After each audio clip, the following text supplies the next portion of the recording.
You know this fight can be won, right? We can win this battle.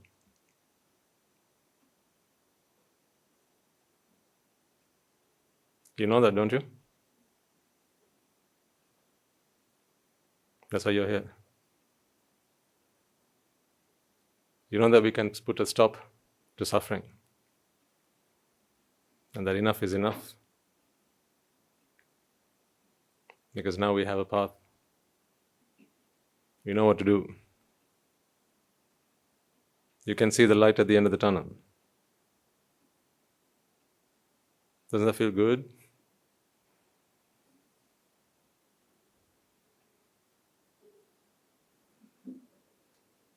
Don't you feel confident? I want you to. This is doable. Very much so. And I can see all of you making an effort to whatever extent and whatever degree you can. You're applying yourself to this cause. You're trying to make the causes meet and align those causes to come out of this endless samsara. You know, when people come out of a divorce, for instance, especially if they do so because they've been cheated. If you've ever been there or you know someone who's been through that, just think about how much of a relief they feel when they come out of it. Or when they come out of a bad relationship, not necessarily a marriage, but any other relationship, someone they thought was their best friend, but then they got betrayed. And then you come out of that once you figure out that you were cheated on, you were betrayed, and the feeling that you get. Or when you've worked your socks off, maybe 20, 30, 40 years of your life at the same place, and then they ultimately make you what? What's that word? Yeah, the R word. Redundant. When they make you redundant, how do you feel?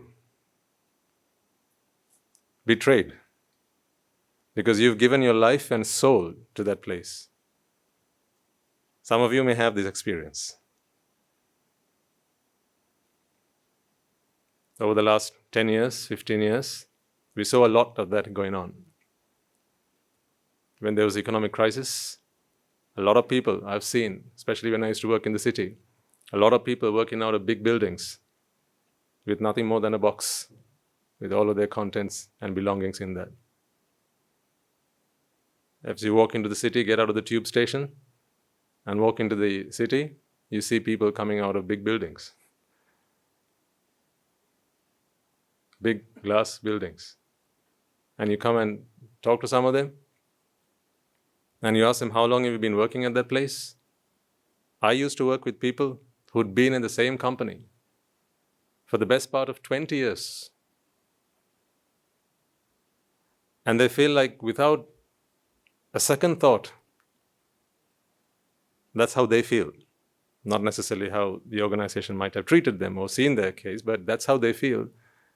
20 years of having given their life, 20 years of having sacrificed their family life even, maybe time with their children,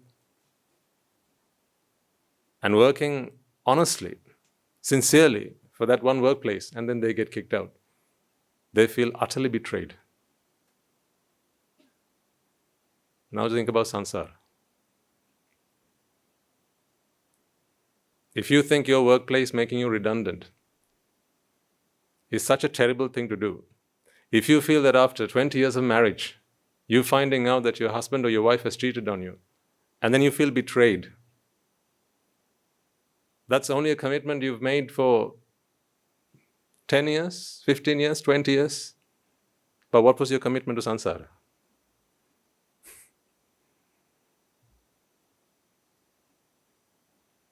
What was your commitment to samsara? How long? Samsara long, right? Don't you feel betrayed? You've given your everything to samsara. Every effort that you made in the hope that something positive will come out of it. You made in the hope that happiness will ultimately be yours. You made in the hope that someday fulfillment and satisfaction would come your way. A sansara's worth of time plus whatever your life is. What's come out of it? Nothing at all. This is the biggest betrayal.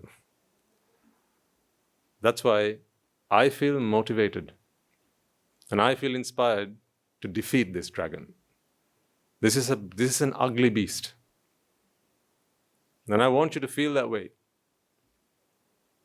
It is your own wrongdoing and your misdoing that has kept you in samsara, nothing else. This is like a prison with the gate always open. You just have to walk out of it. But people don't see it that way. When you feel that someone's trapped you in it, you feel that you are a victim. That is not so. This is like a prison with the door open. You can walk out anytime. So that also means you walked in, because the door is always open. It just requires you to come to your senses that this is a prison after all. And then once you realize that, you pick up and leave. That's why the Buddha says, it is because of pleasure people still hang around. That's why they stick around. Despite all the adversities that life throws at you, despite all the grievances and the sorrows and the fears and the anxieties and the pain that samsara throws at you, just a modicum of pleasure keeps you trapped in, makes you feel that you have to be here, makes you feel that you have to hang around. You were betrayed. You were fooled. You were tricked. So now you have to fight this battle with yourself. No one else to fight. You have to fight this battle yourself because you got yourself into it all by yourself. That is why the only path out of this, ladies and gentlemen, is to understand the Dhamma. See, each one to themselves, isn't it? Although we are all here as a group, it's each one to themselves. Your son, sir? But he's by himself. Each one to themselves. Because each one came in here by themselves. No one brought anyone else here. By here I mean samsara. No one brought anyone else here. It's not that the mother and father brought the child into samsara. No, he was already in samsara. They just gave birth and therefore a chance to get out of it. That is why motherhood and fatherhood is precious to a child. A fighting chance against samsara. But we got ourselves into it. For one reason and one reason alone. You were deluded. Something that is not true you thought was true. And the truth seemed to be a lie. Or at least you didn't come across the truth.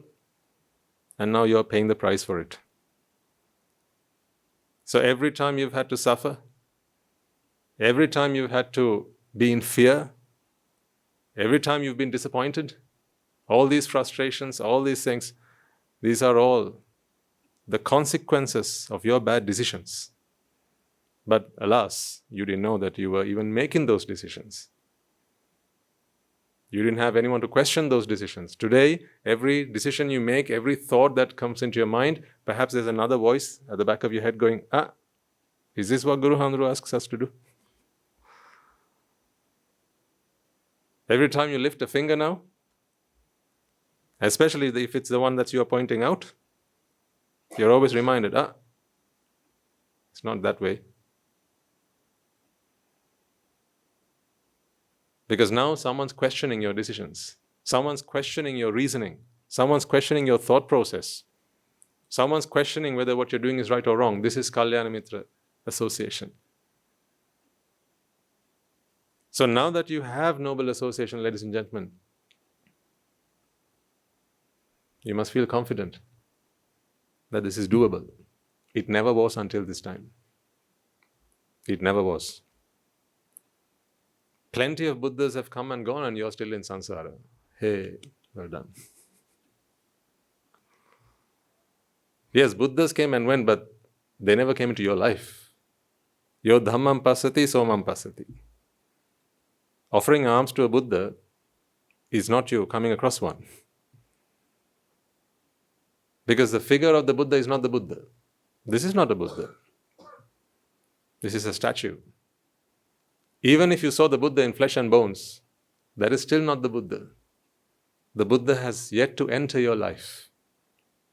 You encounter the Buddha once you listen to his teaching. In fact, you see the Buddha once the Buddha is born within. Did I tell you the other day someone asked me, where was the Buddha born?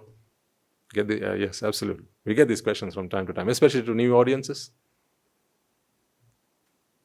So we give them a bit of a talk, like what we do at the monastery. Usually when we get visitors, you people don't ask such questions anymore. You're all right. Because to you now, you understand where the Buddha was born. And even in the conventional sense, it doesn't matter to you anymore where the Buddha was born. Because that is for historians, not for Nibbānians, is it? But from time to time you come across people, and of course, just curious. And the point is, sometimes, it is based on your answer to that question, would they decide whether they go on to stay for the sermon or not. So do you realize with how much compassion we have to deal with them?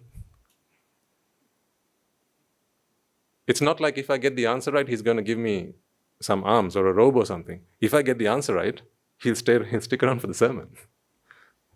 Who benefits from that? Me? But until you give the right answer, they don't hang around. They're not interested. So where was the Buddha born, people ask. Frankly, I don't know. The history books say that he was born somewhere. Then people's opinions, they write in books and do talks, and there's plenty of that. And you know where they are.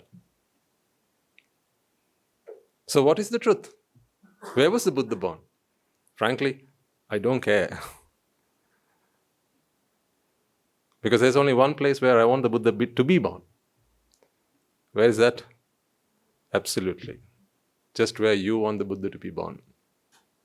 So then it would be wrong for me to say that the Buddha was born here, because the Buddha apparently was born there, and there as well, wasn't it? So in every disciple, the Buddha is born. In every man, woman and child who seeks refuge in the Noble Triple Gem, who accepts and acknowledges that Nibbāna is the only way. Happiness can only be found in Nibbāna. I'll have you know, that is where the Buddha is born. The Buddha is born within you.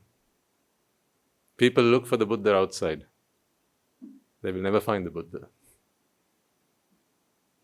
Buddha is happiness. Buddha is the truth. Buddha is freedom. Buddha is liberation. Buddha is the meaning of life. Buddha is the purpose of existence. Buddha is why you got into samsara in the first place. Why are you in samsara?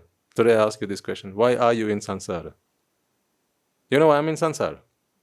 To get out of it. That's why I'm still in samsara. I'm here to get out of it. Why are you in samsara? If it's the same reason, then the Buddha has been born within you. But ask a lot of people, why are you in samsara? Some will say, what else can we do? I was born. Now I've got to be here. Now it's like when you get on the wrong train. Just think about the intercity. Right? It doesn't stop at every stop. So if you get on the wrong train, now you have to wait until it gets to the next stop. So someone comes and asks you, why are you on this train? What's the answer? Now you're on the way to Colombo, but heading towards Badulla now. On the train heading towards Badulla. So you're with someone gives you a call and asks you, where are you? Well, I'm on the train. Where to? Badulla. But I thought you were going to Colombo today. Yes. Well, why are you on the Badulla train? What's the answer? What's the answer? Because I'm on the train. I somehow got myself onto it, and now I can't do anything about it. Some people think of samsara in the same way. Now that we are in samsara, what else can I do? Got to be here.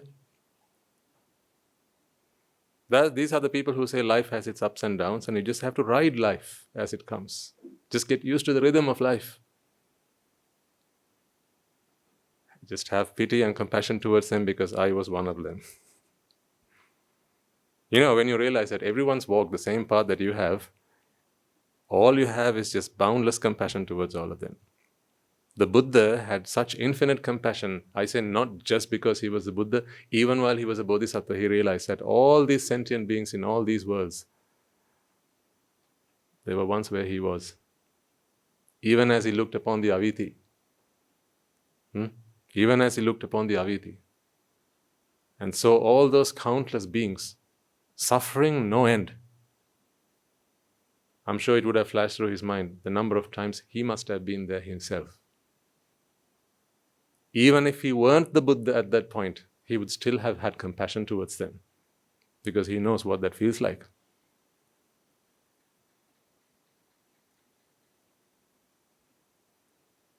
So whenever you see people like this, it's not resentment we should have towards them. It's not mocking we should do at them. It's only compassion, loving kindness. These are the emotions, these are the feelings that we should extend towards them, in the hope that we can give them something so that they can come further on that path and get onto the path that we are on. Don't you feel like you are human beings, you are just fountains of compassion walking on two legs? Don't you honestly feel that way? Don't you feel that, don't you think that strangers should bump into you from time to time? Don't you feel that way? It would do them much good if they did so. I'm not referring to the guy who was a few years ago, or the man or the woman who was several years ago. When you were the wrong kind of guy to mess with. Yeah, and back then, if someone were to bump into you, step on your toes, what would happen? They'd be sorry. But today, someone steps on your toe. You're on the bus, someone steps on your toe. What happens? Something bad or something good? Always something good. So even stepping on your toe now is a merit. It's their merits coming to fruition. If someone comes up to you and shouts at you, screams at you, tells you off for something you haven't done, I want to feel and I want to think that you are like this. And correct me if I'm wrong, okay? I'd like to think that even if someone came up to you and vented their frustrations because they're really annoyed about something or the other, bad day at work, wife upset him, husband upset her, or you're at work, they meet you, they're a work colleague, and they walk up to you, and now they're just having a tantrum, right? They just take it out on you. They're frustrated, they're annoyed, and they take it out on you. In your mind, you should be thinking, it's a good day for you. I feel like that. You know how many people have walked through these gates by this point? The very people who foul-mouthed us many years ago, sometimes maybe a few months ago, who said all sorts of things about us, that we were Mahayanians for one, and then they said that we had Anagarika Mahatmyas up in the kutis. You'd be surprised the things that people said. They've not even been that way. This is what people said. On one occasion, people actually came with machetes in their hand many, many, many years ago, when we first started this monastery, the very first day.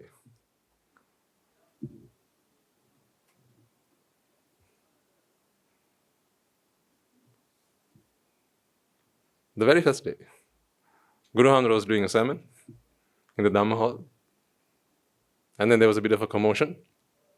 There was some noise coming from the outside. We wondered what that was. And then it was a bunch of drunk men. One guy with a machete in his hand.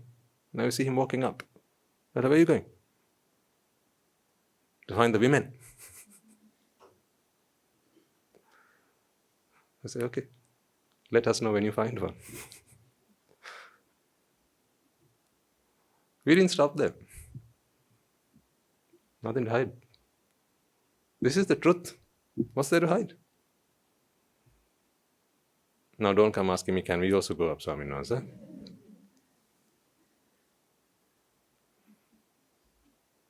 But the very people who behaved in that manner today walk through these gates. I am reminded of, back when the Buddha was there, right? How many times might people have done the same? But the point is this, folks, I'm proud about the fact that we've been able to serve these people, even those who came here waging war. I'm proud of that fact. And I feel like if the Buddha were around, he'd be very proud of us, all of us, what we've been able to achieve in having that sort of conduct towards them. When you can have compassion towards people who think that we are their enemies, but we don't have enemies. We're only friends, always. Whether you like us or you hate us, we love you. Isn't that a good motto for life? Whether you like us or you hate us, we love you. Because today you might like us, tomorrow you will hate us. That's okay. Today you like us a little bit. Tomorrow you like us a little bit more. And the day after, someone comes and says something bad about us. And then now you completely despise us. And you say, may they rot in hell. That's okay, we love you. We're always prepared to show our love and affection because that is all we are entitled to. Nibbāna cannot be treating people the way that they treat you. It can't be that way because then it's conditional, isn't it? Wherever there's a conditional formation, that is not Nibbāna. The only asankata is Nibbāna. Your love, your compassion, your kindness has to be unconditional. I'm sharing this with you because I want you to start asking these questions of yourself. Is your love to humanity unconditional? Do you only love your child? Is your child special to you? What about the child next door? What about when your child is misbehaving? What about when your child is mischievous? Your children are a special case. But what about the child who picks up a fight with your child at school? And your child comes home and says, Amma, that boy, he stole my rubber. He hit me. He took my lunch. He took my lunch money. And I need you to come to school right now and speak to the principal. Can you sit down with your child and explain to him, Puta, just as much as I love you, I love that child. Because the moment you say that, your child is going to ask you, how so? I'm your son. And I'm complaining to you about a child who hit me. And you're telling me you love me as much as you love him, or you love him as much as you love me? How can that be so? Aren't you my mother? Whose mother are you?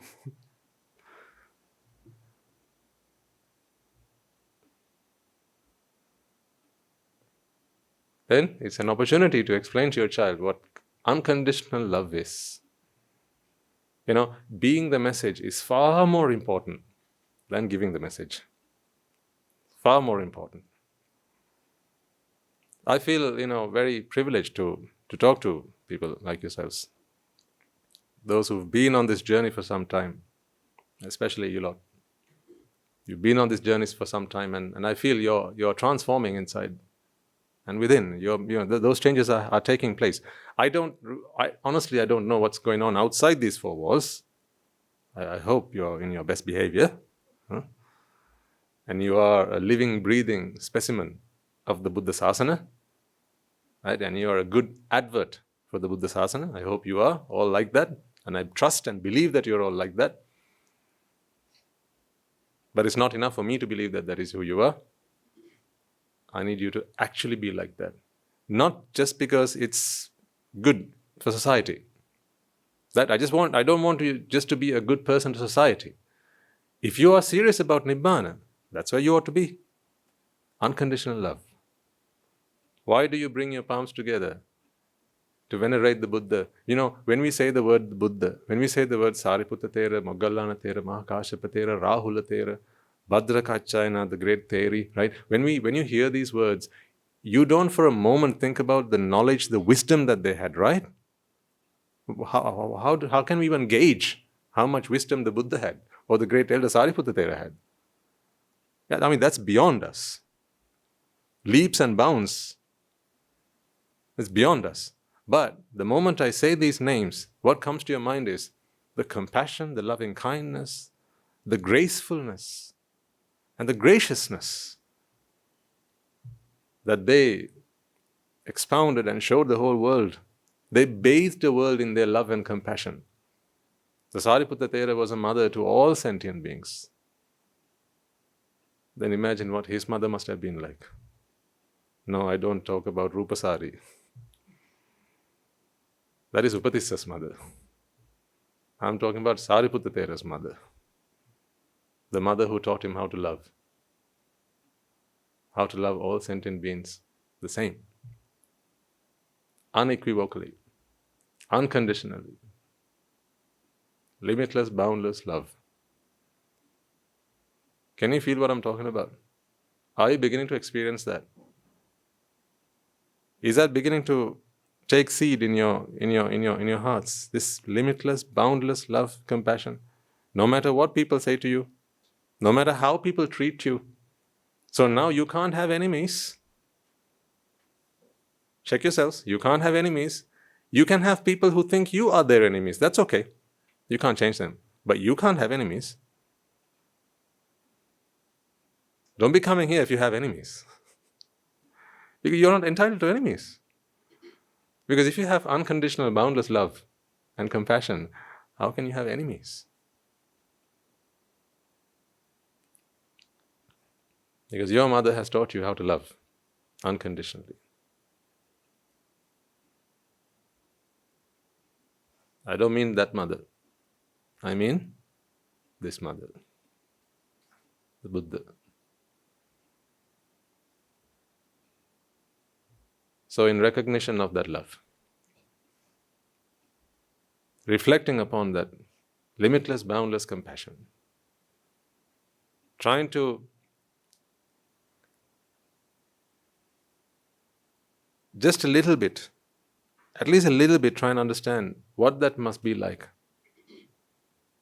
Let us celebrate that. Let us celebrate the path that takes us there. Let us be grateful that we have a path that takes us there.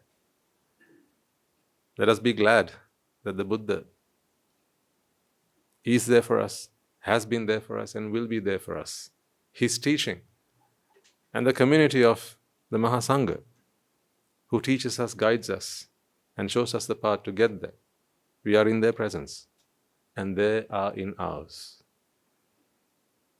So, in commemoration of that, let us bring our palms together in veneration of He whose love is limitless, He whose compassion is boundless, and He whose wisdom is infinite. To the Supreme Buddha, we make this veneration. Namo tassa bhagavato arahato samma sambuddhassa. Namo tassa bhagavato arahato samma sambuddhassa. Namo tassa bhagavato arahato samma sambuddhassa. So now if that sounds like a destination you want to be at, then we need to make some progress to get there. And the Dhamma will guide you there. It is the teaching, the only teaching that will get you there. If ever in your hearts, ladies and gentlemen, you feel like there's something in this world that you want, that you desire, let me put it to you this way. That is the limit of your love. Quite simply. Once again, if there's something in this world that your heart desires, that is the limit of your love. agree or disagree. If there's something in this world that you desire, something, if you desire this, this is the limit of your love. In other words, you will give up everything but this. So if someone comes to you and asks for this, they can have it, because that is not what your heart desires. But if someone in this world comes and asks for this, even if sometimes if it means their lives depends on this, the degree to which you desire this is the limit of your love. Beyond this point, you can't love them, because your love stops here. This is the limit. Do you get what I mean? This is the limit of your love. Because there are things in this world, if you believe there are things in this world that gives you joy and gives you happiness, then that's where you draw the line. Let me show it to you.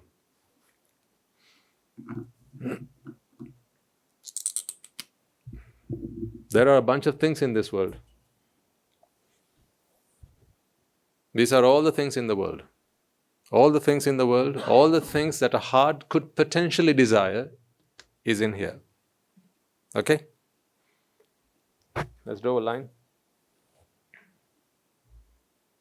This is all the things a heart could potentially desire. Up here are the things that you do desire. These things, no. These things are things that you have let go. Either let go or you never desired them in the first place. Someone comes and asks you, can I have one of these, please? I mean, you have them in your possession. Physically, it's in your possession. Okay? But you don't desire it. Someone comes and asks you, can I have one of these, please? What's your answer? Why one? Take the lot. No? Remember the rubbish can you have at home? The bin? When the binman comes, do they do that in the cities? I don't know. Yeah? Good. At the monastery, we have a problem with that. But when the binman comes, so there's a trash bin. You got lots of trash in there. Old newspapers, old cans, salmon tins and whatnot, right? It's all in there. So the binman comes and says, can I have this one? What's your answer? Take the lot. Take the lot. Why? On which side of this circle is this? This is on this side.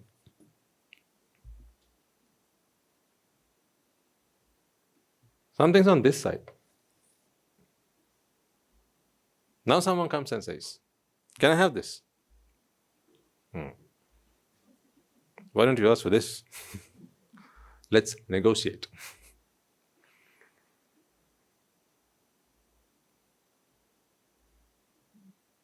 You know, it takes away the smile on your face. Don't you remember? When someone comes up to you and asks for something that you want. Like, you know, if you really love your money and you're in traffic light goes red, then there are people who come up to you, right? Matya. Now what do they ask for? As I say, what, God's brother? It doesn't sound the same in English. They ask for something that you love dearly. Yeah? So, I mean, you have a bun in your car as well. This is for lunch, right? You have 2 buns, there's one spare. You just bought one just for spare, and then you have some money. He says, Matya. So you lower the window because you feel like you have to give something now. They've stopped you. You know, because there's an instinct within you, like, you know, you have to give something. Yeah, because of your customs, because of our culture, because that's how your parents brought you up, right? You're a good person. Aren't you all good people? Of course you are. There's no one better than you, right? So you're all good people. So therefore, when someone asks you for something, you have to give them something.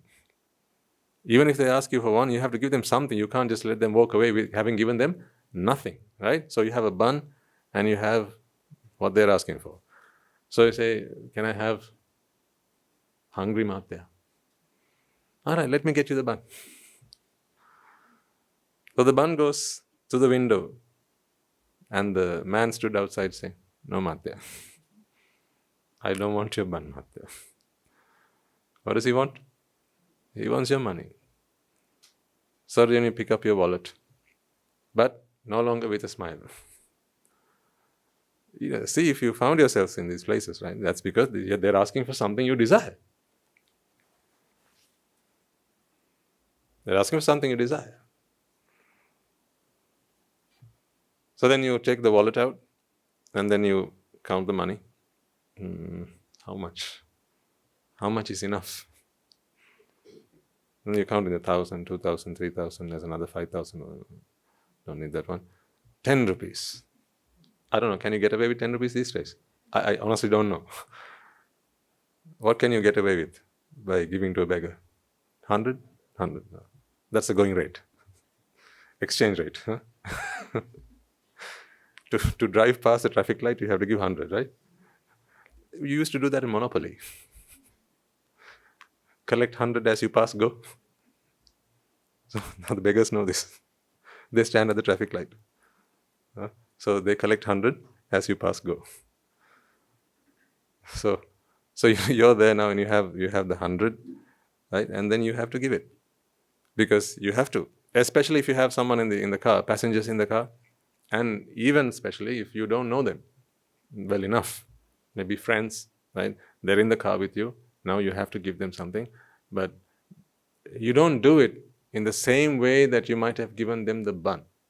Because the bun is less precious, but the money is more precious. That's all down to the way in which we've been brought up, that's all.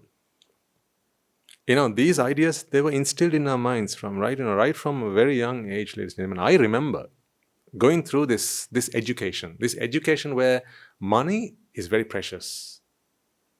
Rightly or wrongly.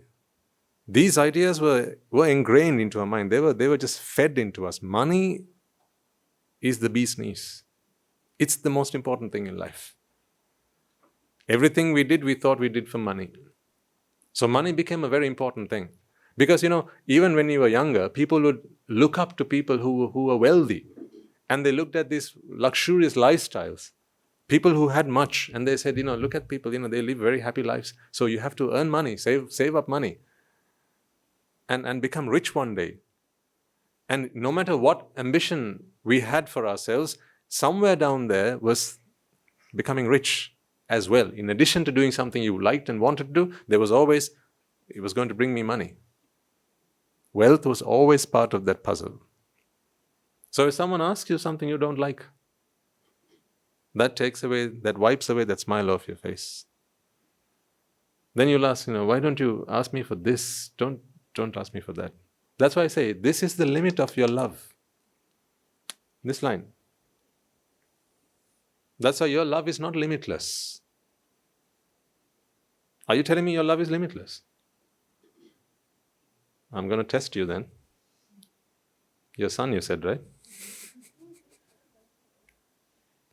Uh-oh.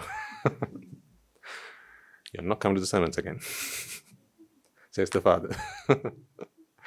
I'm just kidding. That is the limit of your love. Even sometimes if it's the best thing for someone else.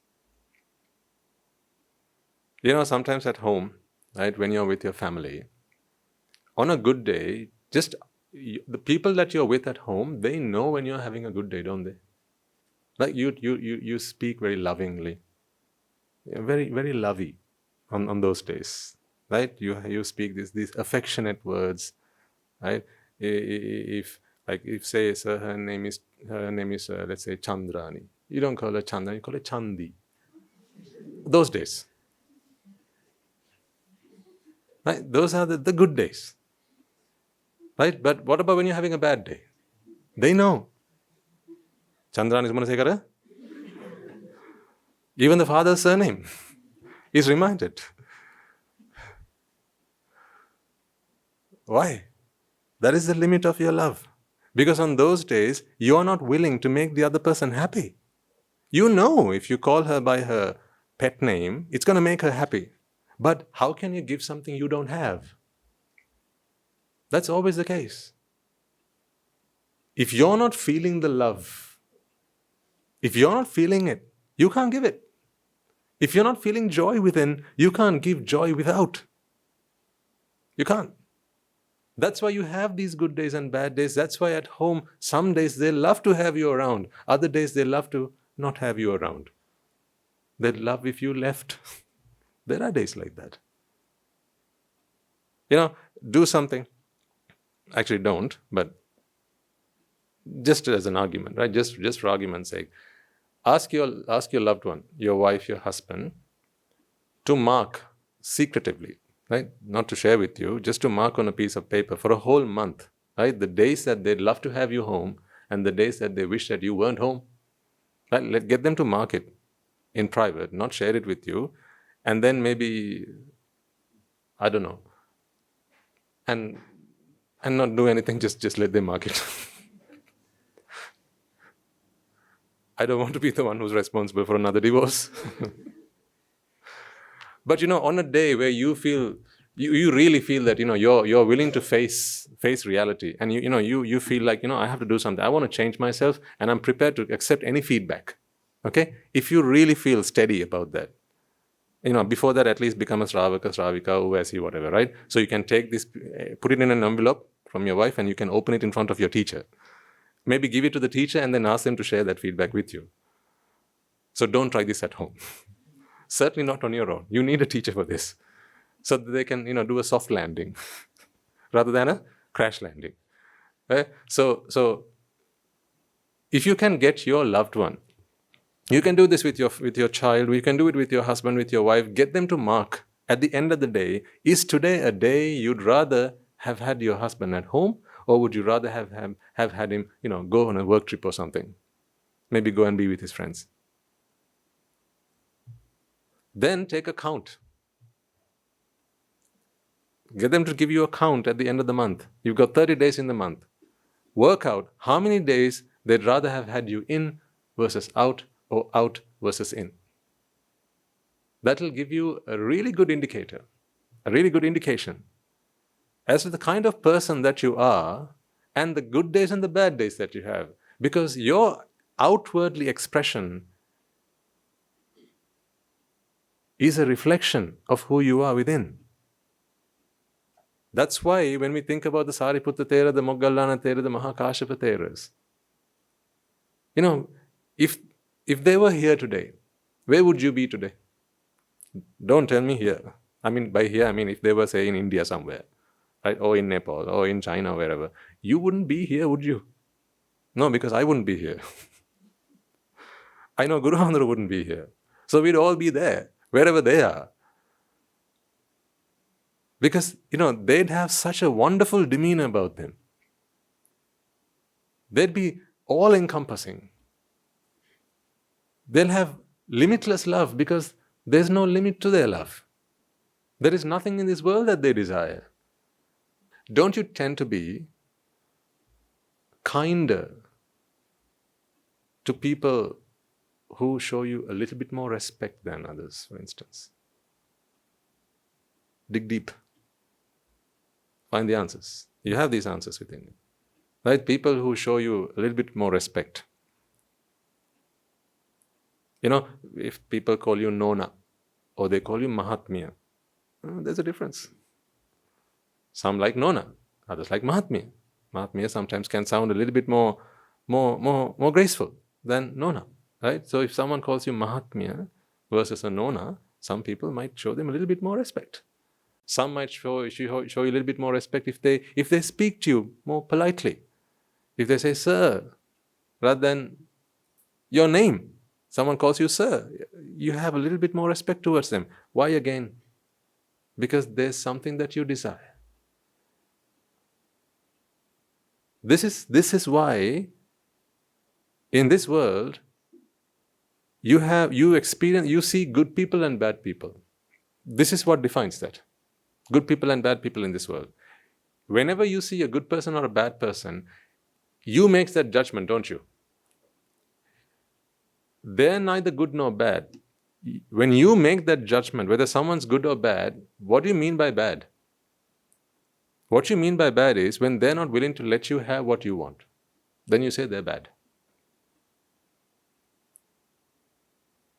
A good teacher gives you good marks at the exam. A bad teacher doesn't give you good marks. So who's the bad? Who's bad? The teacher? No, you define who bad is. You define who good was. If someone's out there who gives you what you want, you say they're good. A good friend is who? Someone who gives you what you want. A bad friend? Well, they're not a friend then. They're just a bad person. A person who doesn't give you what you want. So once again, you become either good or bad because of these limits that you have. This is the extent, this is the limit of your love. Whenever there is something in this part of the circle, in this half of the circle, if someone comes and wants it from you, they will get to see a bad side of you. This is your bad side. So you see, the bad side of you is all based in desire, isn't it? This is all down to attachment. Your attachment, your desire is what brings out the bad side of you in relation to other people. Anything here, free for all. Like I said, on a good day, right? On a good day, you are willing to show love because you have that in abundance. You're willing to be kind. You're willing to be generous because you have that in abundance. You're feeling very, very joyful. You're feeling very, very upbeat on those days. And then you're happy to share that with people. But then, if someone hits a nerve, and someone says something that has upset you, or at the workplace, now you're worried that you might lose your job, someone might take your role, right? Or you were hoping to get that promotion or something, or maybe a bonus at the end of the year, and it's looking like it ain't going to happen. Now, there are things that are on this side, but now you're no longer going to get them, so therefore, that is a bad day for you. And people will experience that.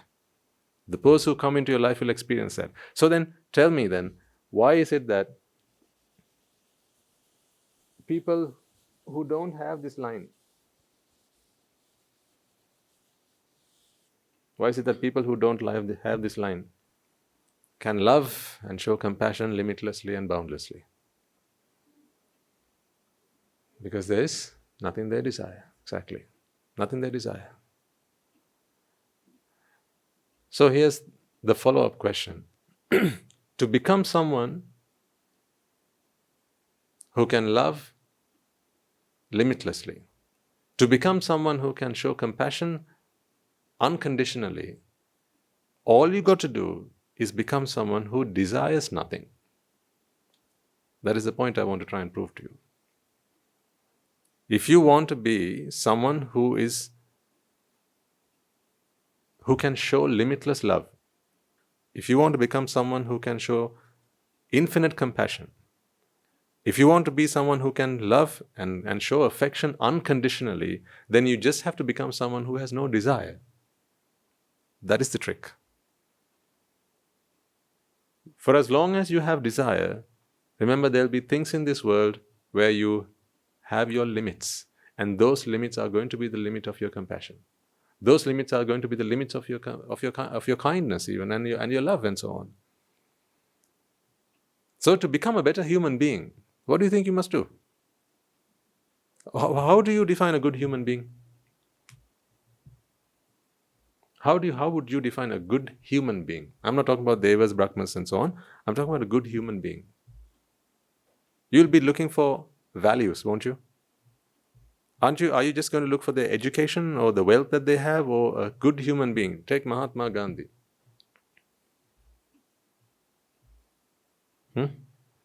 Most people would say that he was a good human being. But all he wore was a pair of slippers, a walking stick, and a piece of cloth around his body. That's all he had. So no wealth. He was educated, mind you, yes. But that's not why people thought he was a good human being. Non-violence was his strategy. So you knew one thing for certain: if you cross paths with him, never would he retaliate, because his principle was that of non-violence. No matter how much violence you direct towards him, you're never going to get violence back from him, because he was steady and firm on that. Through no understanding of the Dhamma, but nonetheless, he was firm in that belief that I would not retaliate in any way. Non-violence is the way forward. So he was fixed on that. Therefore, most people would consider him a good human being. Now let's take an Arahant Vahanse. Angulimala, before he became the Arahant Angulimala, people would not have considered him a good human being. He was dangerous. People would say he's a murderer. But he was very well educated under his teacher. He was one of the best students, if not the best student. So he got a good education from his teacher, but ultimately, because he had to please his teacher, he took on a challenge. To prove his loyalty to his teacher, he took on this challenge. Because his teacher was fooled by something that someone had said, that he was having an affair with the teacher's wife, I think, yes.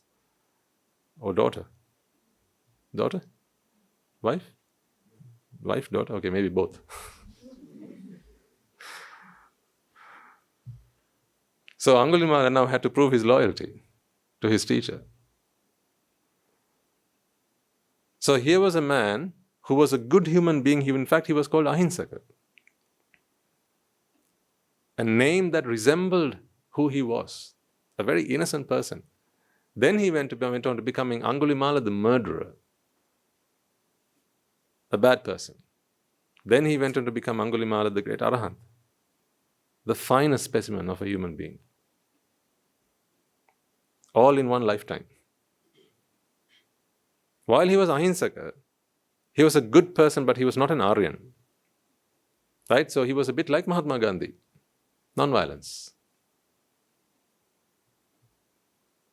He would not fight back, but although he knew how to fight, he wouldn't fight. He was very obedient. He was very loyal to his teacher. Then he became Angulimala, the murderer. Now you couldn't say the same about him as you would earlier. Now a different kind of person. If you cross path with Angulimala, the murderer, then you'd be sorry. But then he came across the Buddha, listened to the Dhamma, and his whole life changed. And he entered the Aryan clan. And upon entering the Aryan clan, now he became Rahatan Vahanse. Having first become a Sotapanna, listened to the Dhamma, practiced the Dhamma, and he went on to become Rahatan Vahanse. At this point, he becomes someone who has no desires.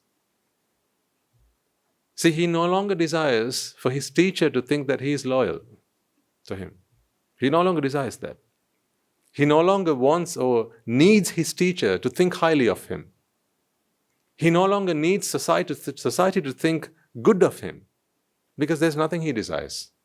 Back then, the reason Ahimsak went on to become Angulimala was because he needed his teacher to think that he was loyal to him.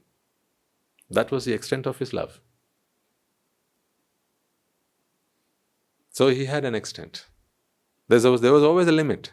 I want you to figure for yourselves, look within and identify, ladies and gentlemen, what the limit of your love is, and work on that. Because that is where the Dhamma must attack. If this is you, you will all have a limit. Some might have it here. Some might have it here. Some might have it here. Some might have it here. Some might be, just over here. Some, that limit is just about on the edge of the circle. But you will be somewhere in here. Find out where you are. What is the limit of your love? That is one good way to figure out where you are on the path to Nibbāna. What is the limit of your love? What things are you not willing to give up? If it's this, then that's what you're not willing to give up. Whatever it is, because of that you will suffer. You will suffer and you will make others suffer.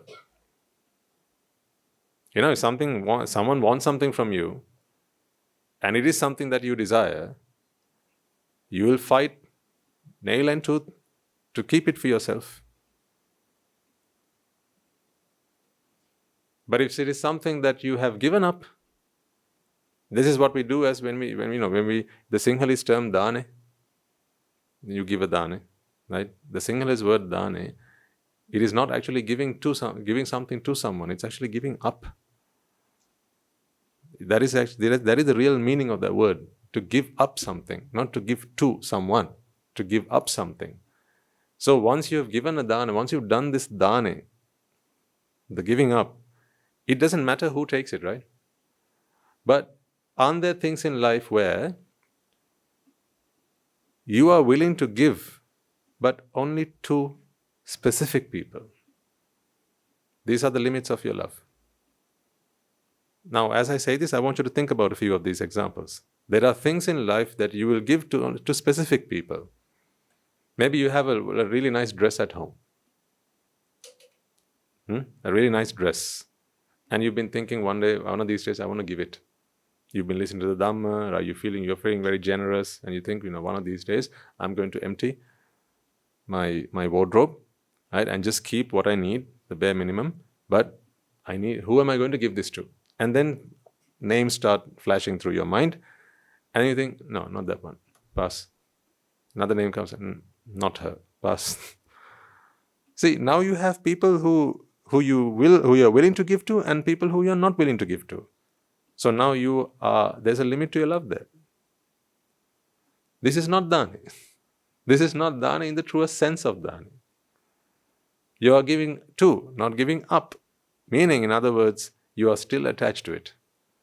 You have one end of the string in your hand, and the other end, therefore, you are adamant about where the other end is. Whereas if you give up, you let go of this part of the string, now it doesn't matter where the other end is. See, whenever you give, whatever you give, whenever you give, ask yourself the question, are you still holding on to one end of that string? If you're still holding on to one end of the string, you're still that is still something that you desire. You haven't given it up yet. Don't fool yourself to think that you've given it up. That's all I'm asking you to do. Because if you fool yourself, you can't help. You can't be helped. Like our teachers say, one who's asleep, you can wake them up. But one who's pretending to sleep, you can't wake them up. In the same way, when you give something and you're still holding to one end of that, it is important to you who the receiver is. Now we have a blood donation campaign coming up, like next week. Yeah? When you give blood, fortunately, you don't get to decide who the recipient is. Fortunately. Because I know this for certain. If you could decide who the recipient was, right, you'd have a list. You'd ask for a checklist. Or, a list of people you can tick, right? Doctors, yes. Engineers, yes. Bankers, no. Don't want them to have my blood. Police officers, they can have some of my blood. Drug dealers, certainly not. Murderers, no. Prison inmates, no. You're not giving blood. That is not a donation. You haven't really given up. You're giving to, not giving up. Meaning, it's still within this circle. There's a limit to your love. Why don't you love the murderer as much as you love the saint? Because you're still holding one end of that string. The Dhamma is to help you to let go of that string as you give. See, after you've given up that end of your string, it doesn't matter who takes it or whether they take it at all. Because you've given up. If Nibbāna is the purpose of your life, if Nibbāna is the purpose of everything you do, and if Nibbāna is simply letting go is Nibbāna, then Nibbāna has happened within you, right? Once you let go. So matters not, does it then who takes it? If you've let this go, that is Nibbāna. Matters not who takes it from you. If it matters to you, who takes this once you let go, that is not Nibbāna. That's how your trash can. Once you put something in the bin, now it matters not to you who takes it. Therefore, that is an example of your Nibbāna. But maybe, like I said, the clothes you have at home in your wardrobe, you haven't worn them for a few years now, and you're prepared to give them to someone. But now you have to check their credentials before you give it to them. They have to be virtuous people.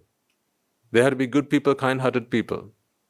Now you have to check their virtues and so on. If you are like that, then you haven't really let go. You have given too. There is some merit there, of course, but it is not the ultimate merit that you can earn for yourself. I'm asking you to aspire to a greater level of thinking, ladies and gentlemen. We need to step up our game. Most people in this world give. You're not the only people who give. Most people in this world give. But most people in this world give conditionally. And what are some of those conditions?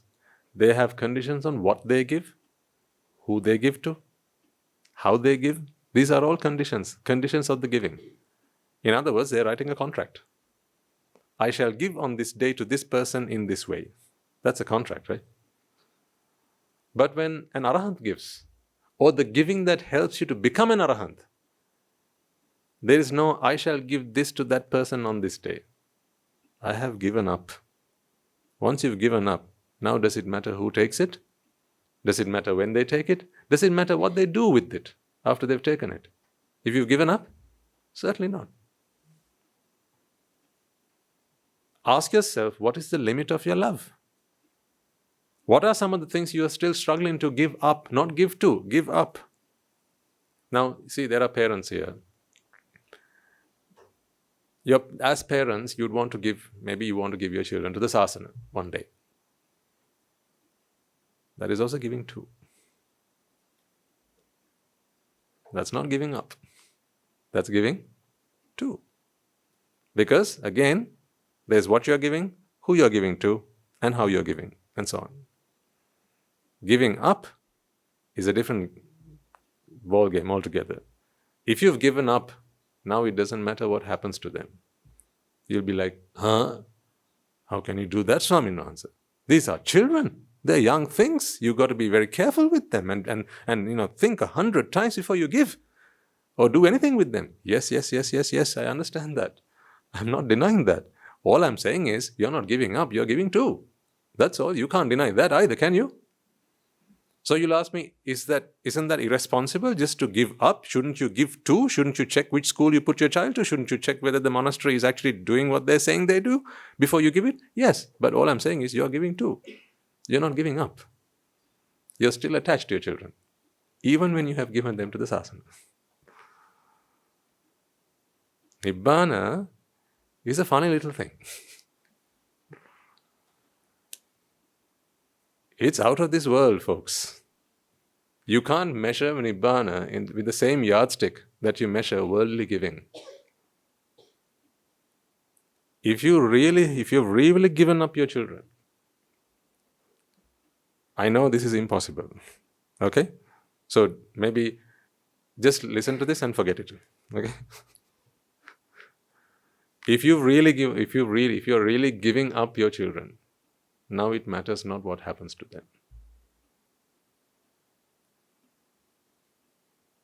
I know that you'll say this is not practical. How can someone do something like that? Aren't we as parents responsible for their well-being? Yes. I understand all that. And so should you not check before you give your children? Yes, you should. I'm talking about your mental happiness. We have duties, we have responsibilities, we have obligations. Absolutely, as a parent you do, and that's a conventional reality. These duties, responsibilities, they're all conventional realities. That's why your duty is towards your child and not the child next door. That's a conventional reality. Ultimately, you're just mind and matter. So what does one mind and matter have towards another mind and matter? There is no such connection there. But conventionally we have these things. That's why all of them appear in the 10 meritorious deeds and the dasavattuka mityadishti. Right? If someone believes that there are no such things called duties and responsibilities, then that is wrong, because that is one of the wrong views. One of the 10 wrong views, but they're all worldly. They're mundane views. They're not supra-mundane views. In the supra-mundane, in absolute terms, there are no duties and responsibilities. Now forget I just said that. In absolute terms, there are no duties and responsibilities. But in a conventional sense, absolutely, there are duties and responsibilities. I fulfill them, you must fulfill them. As we live in a conventional world, we must fulfill them. In fact, if you created a world where there are no duties and responsibilities, this world would fall apart. Exactly. There'd be chaos. Exactly. Nothing would stick around. Exactly. We wouldn't be able to survive like this. Yeah, that's right. That's what Nibbāna is. Nothing would exist. Practical? No. True? Yes. So should you do that? No. Then why are you saying it? Just because I have to say something, right? I'm talking about something you must aspire to spiritually, not conventionally. Always, whatever you learn when you come to these sermons, right? Whatever you learn in these sermons, these are merely things to reflect on mentally and aspire to spiritually. Think about them and aspire to spiritually. Don't forget the fact that you are a mother. Even if you become an arahant, as you get up and leave this room, remind yourself, I'm a mother. You remind yourself with every chitta that you are a mother anyway. I'm just saying, just continue doing that. Because you are not a mother, really. Every chitta you have to remind yourself you are a mother. Yes or no? Yeah, so that's what I'm saying. Just remind yourself that you are a mother. Remind yourself that you are a father. Remind yourself that you are a husband and you are a wife and you have a house and you have to pay the mortgage. Remember these things. Don't forget them. Because we live in a conventional world. So is convention bad? Is convention bad? No, convention is not bad. But convention is not absolute reality. So even the Buddha speaks about conventional truths and absolute truths. He speaks of Chitta, Chaitasika, Rupa, Nibbāna. He says these are the absolute truths. Where are the mothers and the fathers in that? Where are duties and responsibilities in that? It doesn't feature in the four absolute truths. In the four absolute truths, you have chittas, consciousness. You have mental factors, chaitasikas. There's rupa, patavi, apo, tejo, vayu. And there's nibbāna. Where are the mothers? Where are the fathers? In the absolute reality, none of these conventions exist. But in a conventional world, they all exist and they must forever exist. This is very important. Very, very, very important. Now, in Rajagiriya, sometimes, people who are particularly new to the Dhamma, they come and ask questions, usually at the end of the sermons. And on many occasions, what I tell people is, slow down. Whoa. Sir, slow down. Madam, too fast. Slow down. Because they've listened to a sermon and they feel like, that's it. I'm not a mother, not a father. I'm not nobody. I'm not anybody, right? I'm just a chitta, right? So now I have to go and be a chitta. So if you are just a chitta, you don't need a car to get back home, right?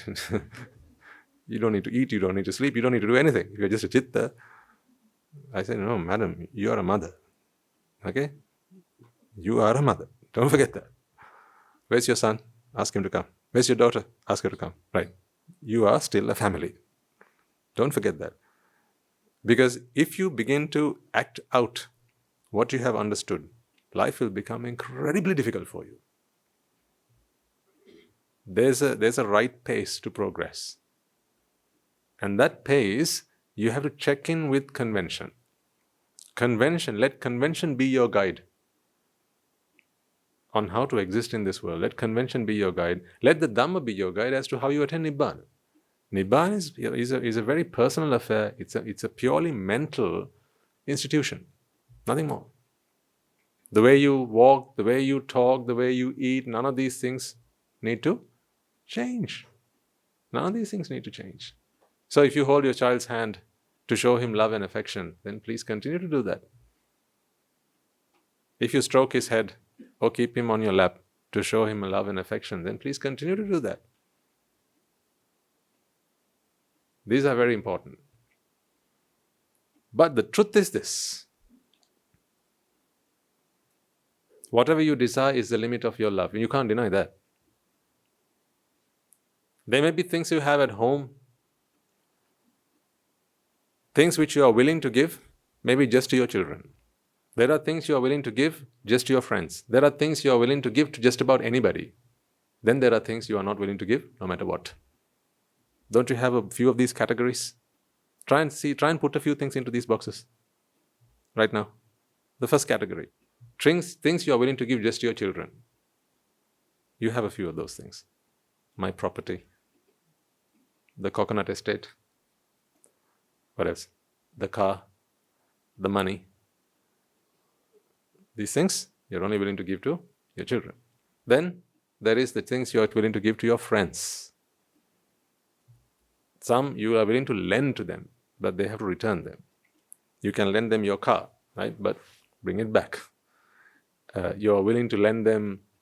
What are some things you might be happy to give to your friends? Maybe a book. Maybe you might be able to actually give them some money, but not all your money. Give them some money.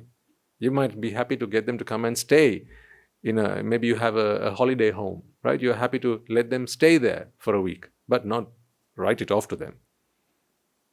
So in your world, there are these groups of people, aren't there? See, this is where you need to transcend from convention to absolutism.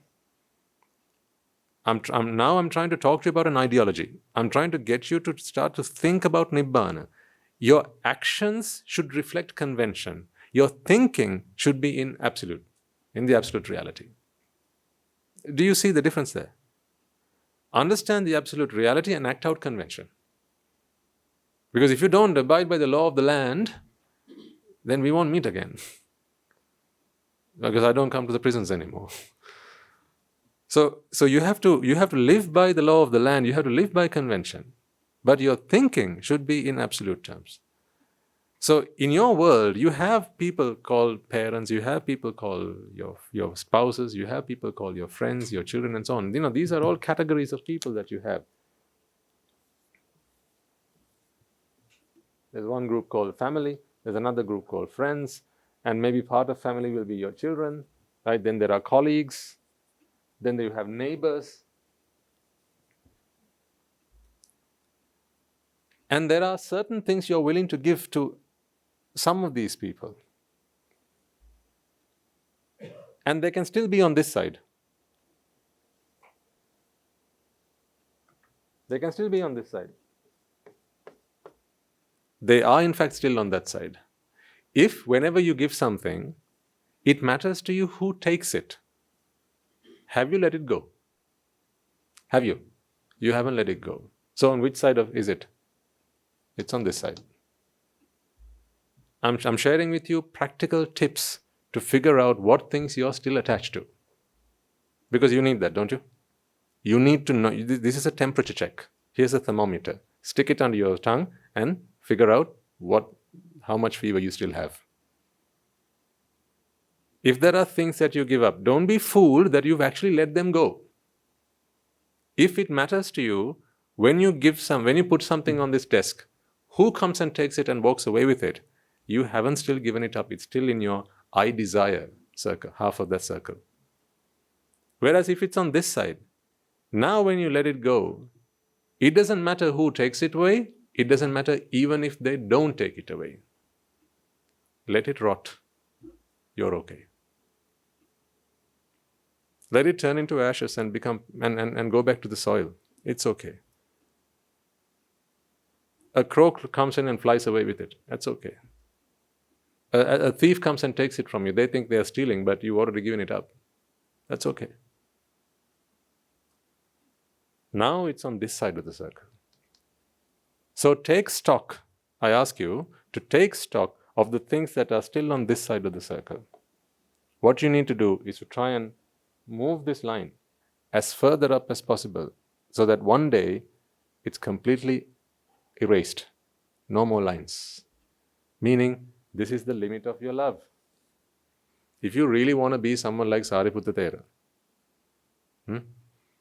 and these are the role models that you have in your life, If you really want to be someone like Bhadrakachayana, the great theory,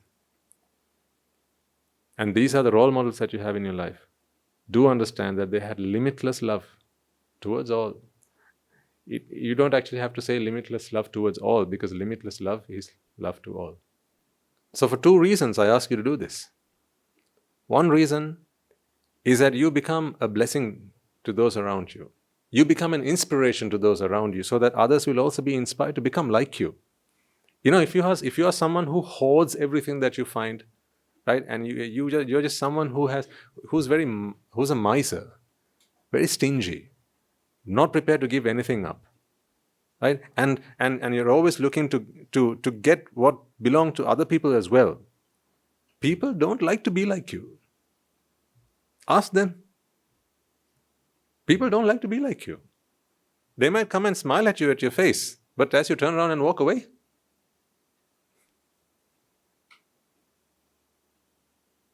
they'll say all sorts of things.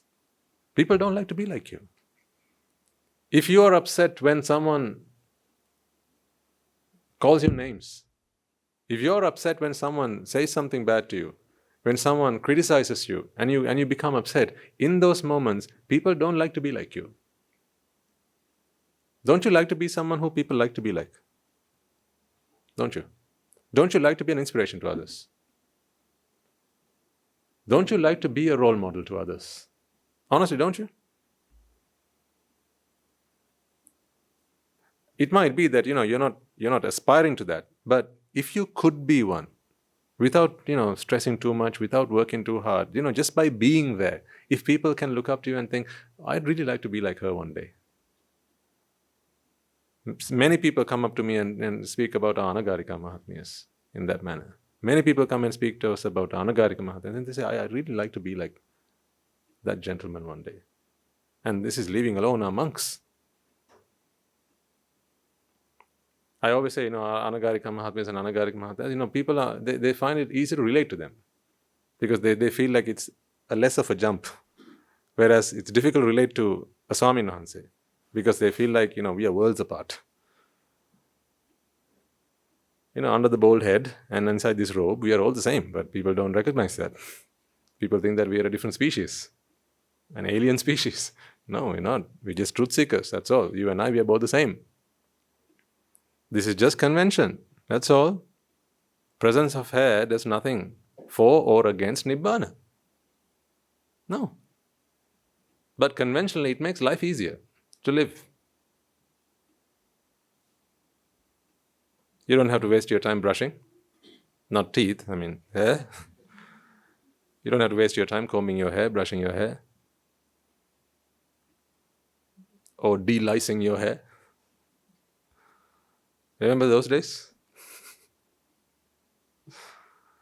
See, none of those problems. But so that's a convention. And therefore when you adhere to a certain way of grooming yourself, we're all the same now.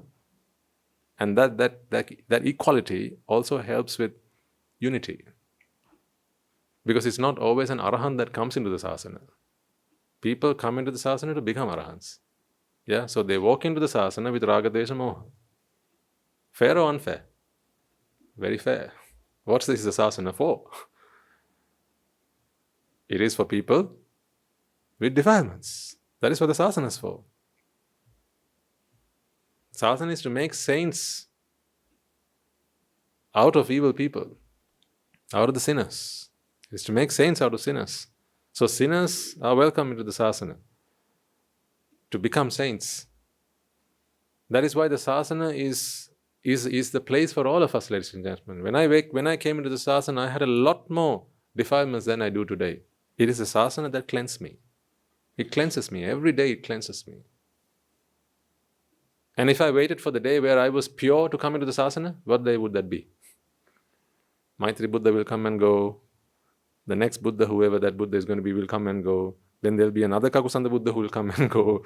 Right? They'll all come and go, and I'll be here waiting for the day when I'm free of all defilements to come into the sasana. That is not what the sasana is for. This is like a detergent. You need it when you're dirty, not when you're clean. The detergent cleans you. So whatever your limits are, whatever your desires are, if you want to become someone who has limitless compassion and loving kindness to all, then you need to identify these limits. Remember I told you there are a few boxes, a few categories into which you have put these things that you own. There are those that you have, you can give to only to your children. There are those that you have, you can only give them to your friends. There are those that you have, you'll only give them to your family.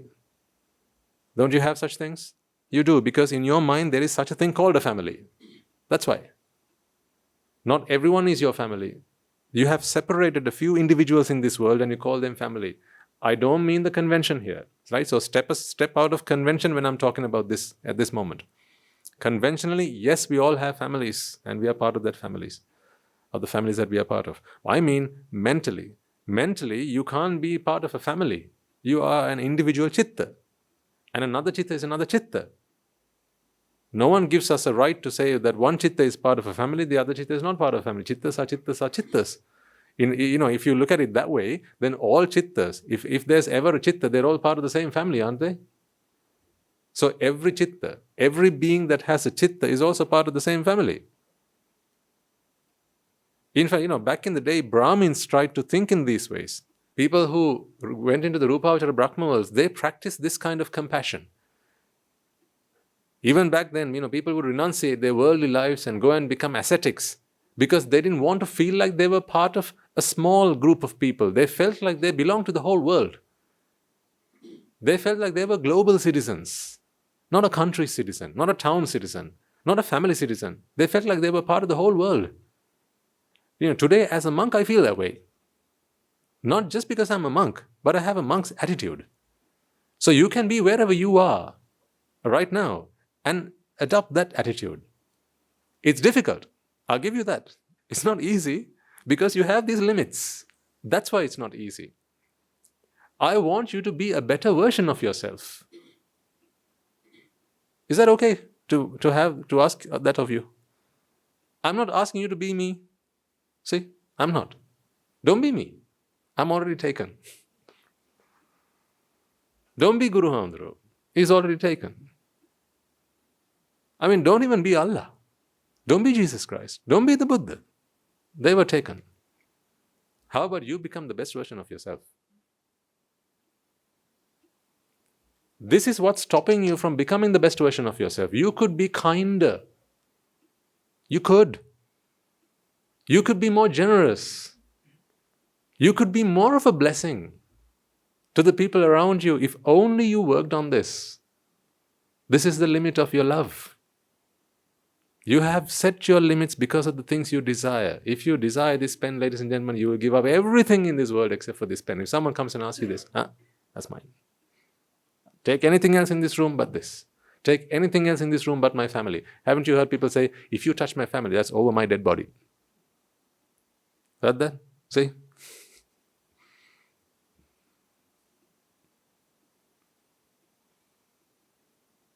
That is the limit of their compassion.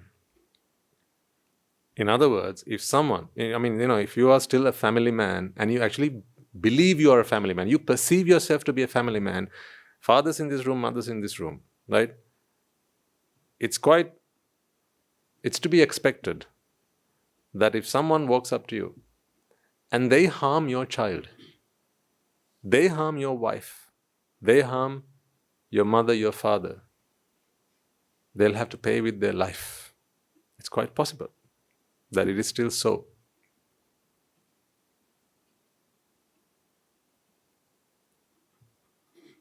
I can't expect that you have all gone beyond that. Because that is that is another mindset on a completely different level. Today, it's quite possible that if someone comes up to you and takes your child and harms your child, beyond duty and responsibility, you will feel a sense of anger. You will feel like you want to fight them. You might even break their arm or leg. You might even have them killed. Because you feel as ferocious as a lion. when the thought of protecting your family comes, as far as protecting your family is concerned. You are willing to pay any price for the protection, for the safekeep of your own family, because that is the limit of your compassion. Over my dead body will you touch my child? There may be mothers, there may be fathers in this room who will say that way. But you see, you have compassion towards your child, but what about the person who's come to take your child? Towards them, you have no compassion. You have. If they ask for anything else, you'll give it, but not your child. Again, I know you'll be asking me, Swami Nuhansa, what you're saying is just, it's bizarre, it's mad. Have you gone crazy? You'll ask me. You're telling me that someone comes to harm my child, and you expect me to just fiddle my thumbs and not do anything about it? I'm not telling you to do that. I'm telling you to aspire to that. Do what you have to do today. But you haven't let go. Therefore, when someone walks up to you and tries to take away something that belongs to you, you have a line that you draw, and then your compassion is limited to your child, but not to the person who comes to kidnap your child. I know there may be some parents here. Maybe some years ago, before you started to practice the Dhamma, if your child got kidnapped and the kidnappers asked for a ransom, right? You would have run around trying to find the money, trying to get the CID involved, and done all sorts of things to get your child back and find the money to get to pay the ransom. It's quite possible that today there are parents here, if someone kidnaps your child and they ask for a ransom, you'll ask double that to take the child back. You didn't understand what I just said, did you? I'm saying there may be mothers here today, if someone kidnaps your child and they ask for a ransom, you'd say, double the ransom if you want me to take the child back. So now finders, keepers. You took him, keep him. It's possible that you're there, but there will also be cases where you're willing to take a life if it comes to that. But you may not do it with your car, you may not do it with your house, you may not do it with most other things that you have, but where your children are concerned, for mothers and fathers, this is why Guru Hamdra always goes on about this. It's a trap. Because ultimately, your child only lives in your perception. Isn't that why you can walk home with the wrong child? Right? Your child got swapped at hospital. You walk home with the wrong child, someone else's child, and now you think that is your child, and now you're willing to give up your life for that child. Whereas, if you didn't think that was your child and someone else's child, now you wouldn't. So then where is this love for your child born? It's all in your perception. It's all in your perception. Just imagine if you went crazy just before you got pregnant. Just before you got pregnant, you went crazy. So you don't know you become a mother. And then after you deliver your child, now they treat you and now you become sane again. So now at this point, you don't know you're a mother. So now where is that motherly love? It's all in a perception. But that perception is a real trap. Like every perception where you perceive that there are entities in this world and you feel that sense of attachment to this world, then these are all traps. Even where your best friend is concerned. Right? If you have someone that you think is your best friend, something happens to them, it hurts you. Does it not? Go back to school days. How many of you have gotten involved in brawls and fights and whatnot because your friend got threatened? Remember, Chandiyas in this room? There must be a fair few. You only became a Chandiya when your friend got threatened. Boys and girls, no different. You had a reputation for that, right? If you but touch my friend, if your friend got threatened, right? Maybe your best friend was in the neighboring school, right? You'd cut school to go to that fight to save your friend. You were willing to put your life at risk because you had a line to draw. There was a limit to your compassion. There was a limit to your love. There was a limit to your kindness. It mattered not to you then what the cause of that fight was, why people were brawling. It mattered not what was fair and unfair.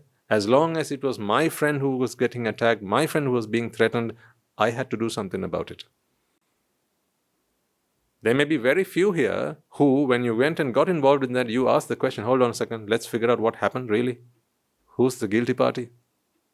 Who instigated the fight? Maybe very few here who actually made some reasonable inquiries as to who started all this. Generally, it would just be walking in, right, with a chain or something wrapped around your wrist. I haven't done any of this, but I've seen people do this. There were times where, going back, like after school, you'd go from Kolpeti, you'd go to Maharagama, right? And there were days where we were scared to wear the school badge. You had to take it out and put it in a pocket or something. But then they still caught us because they are sing the school anthem. Because sometimes schools, right? They have these fights, inter-school fights. Right? When they have these inter-school fights or inter-grade fights, you're all from the same place, right? Okay. So when they have these inter-school fights or inter-grade fights, right, then you had to pretend that you were not part of that school. So the school badge gave it all away. But then what we later realized is we had to learn the school anthems of all the schools in Colombo. So when questioned, which school are you? Ananda. All right, then sing the school anthem. You had to, on demand. So you had to check the weather report, whether it's going to be a rainy day today, sunny day today. You had to check on the school report, not the school SRB report. I mean, there was on the grapevine, you'd know who was fighting who. So then on that day, you had to pretend that you were of a different school. And you also had to learn who the teachers were in those schools, because those were asked as well. Which teacher does which subject. So actually, in those years, we actually understood a lot about the schools in Colombo. We had an in-depth knowledge. We were like Wikipedias for schools. We had to know, every nook and corner, where the canteen was and how much a bun was at the canteen. In every school. Because, these were the questions that got asked to make sure that we were not of a particular school which was involved in the brawl. Because there was always a limit. Where your friend is concerned, right, that is who you side with. If you have a side that you pick, you are not on the Buddha's side. Because the Buddha has no sides. He has no friends and he has no enemies. Do you? Do you have a side that you pick? Do you side with those who are fair? I don't mean fair by complexion. I mean fair as in just. Do you side with them?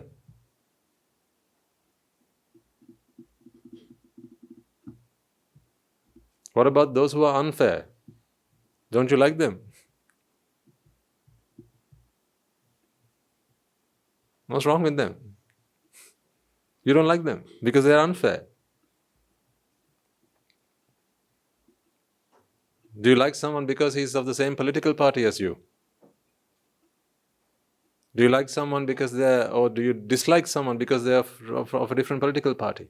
Do you like someone because they live on the same street as you?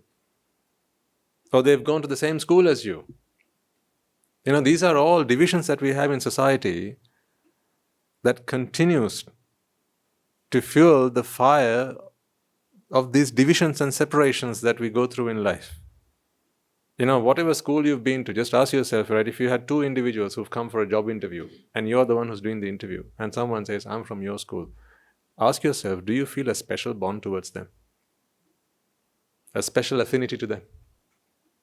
A special interest? Do you take a special interest in them and do you side with them? Do you give them extra favorations?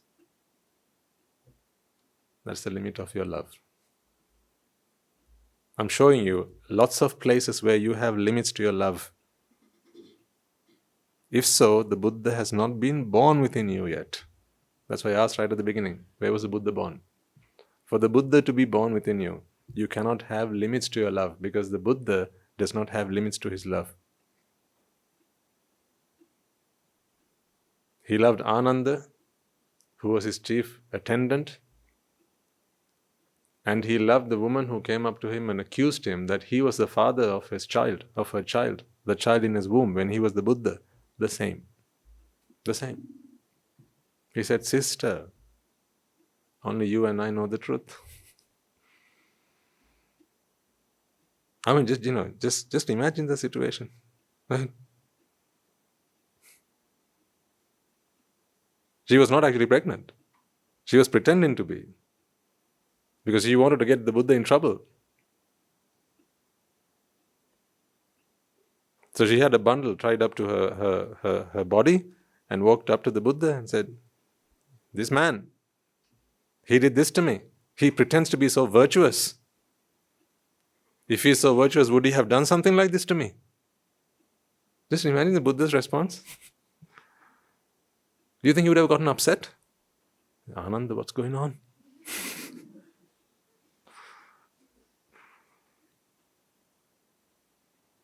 All he had to say was, sister, dear sister, only you and I know the truth.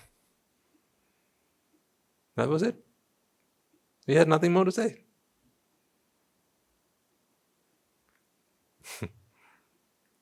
You know why he said that? He loved her. In the same way that he loved his chief attendant, in the same way he loved his chief disciple. Because for the Buddha, there are no limits. No conditions have to be met before he gives his love. I want all of you to be like that.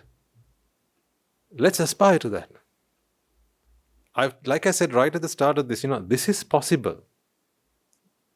This is not impossible. It seemed like it before the Dhamma came into your lives, but now this is very possible. This love, unconditional love that I speak of, ladies and gentlemen, it might have seemed like a fairy tale.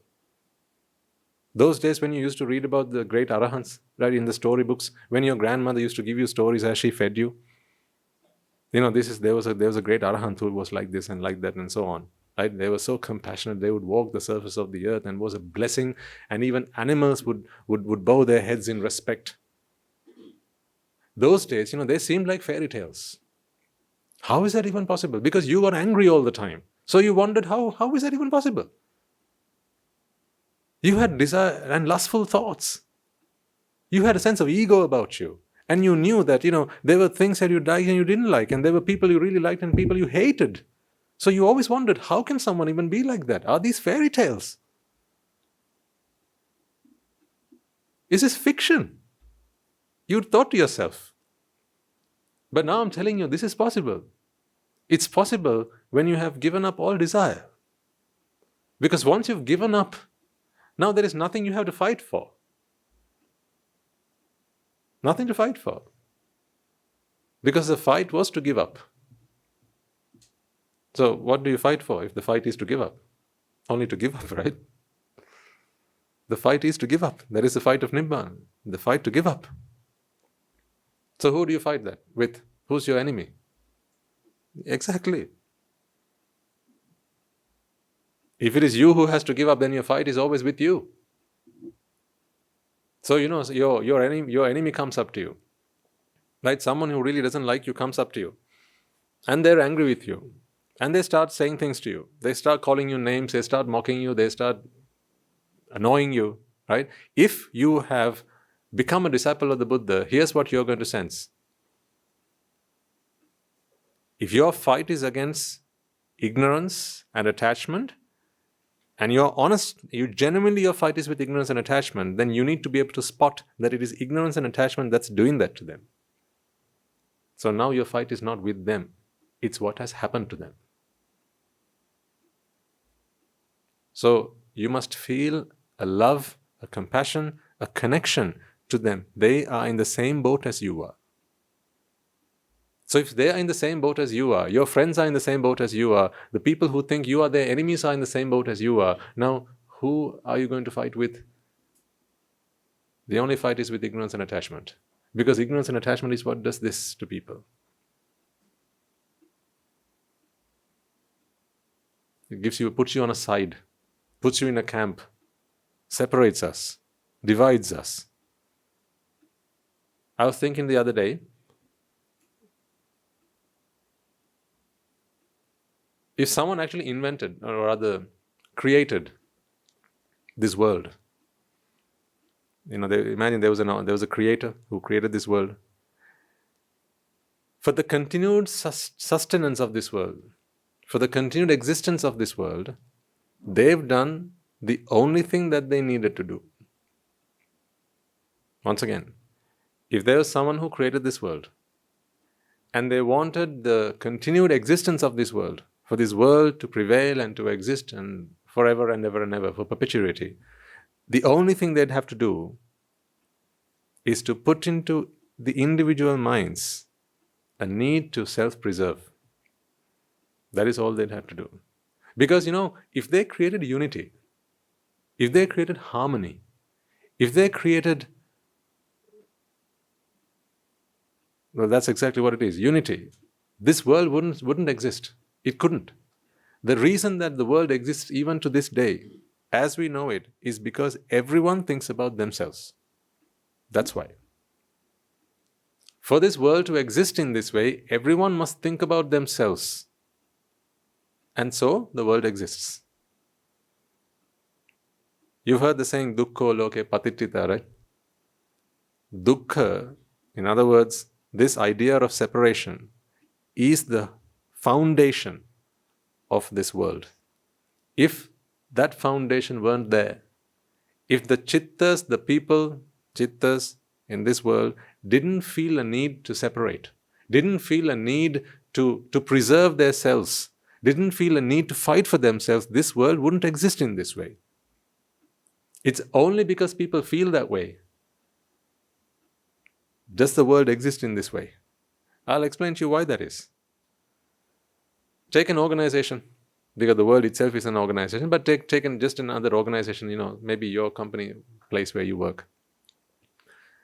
Your organization thrives, although senior management might want you to think, because of unity. Unity only works where Nibbāna is concerned. Trust me. For any other place, for something to survive, for something to exist and prevail, it is not unity that does the job. Everyone has to think about themselves. That's the way it works. Take an organization. In an organization, yes, people work in a team. I get that. People work in a team, but why? That's what you need to ask. Why do people work harmoniously in a team? Yes, because of self-interest. Because only if you work as a team can you get what you want at the end of the day. That promotion, that pay rise, that recognition. These things are possible only if you work as a team. But self-interest must always prevail. Otherwise, the organization wouldn't exist. Because, where people don't think about themselves, how can you establish a world system? Because now you're talking about Nibbāna. After all, if everything was pure energy, and there was no separation, no division, no self-preservation, then that is a state where there is no existence, there is no world.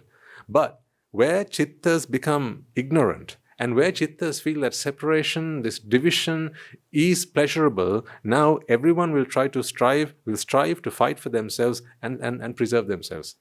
So think about some of the incentives you get at the workplace. Right? There are incentives that people get at the workplace. And these incentives are along the lines of, the job comes with its perks.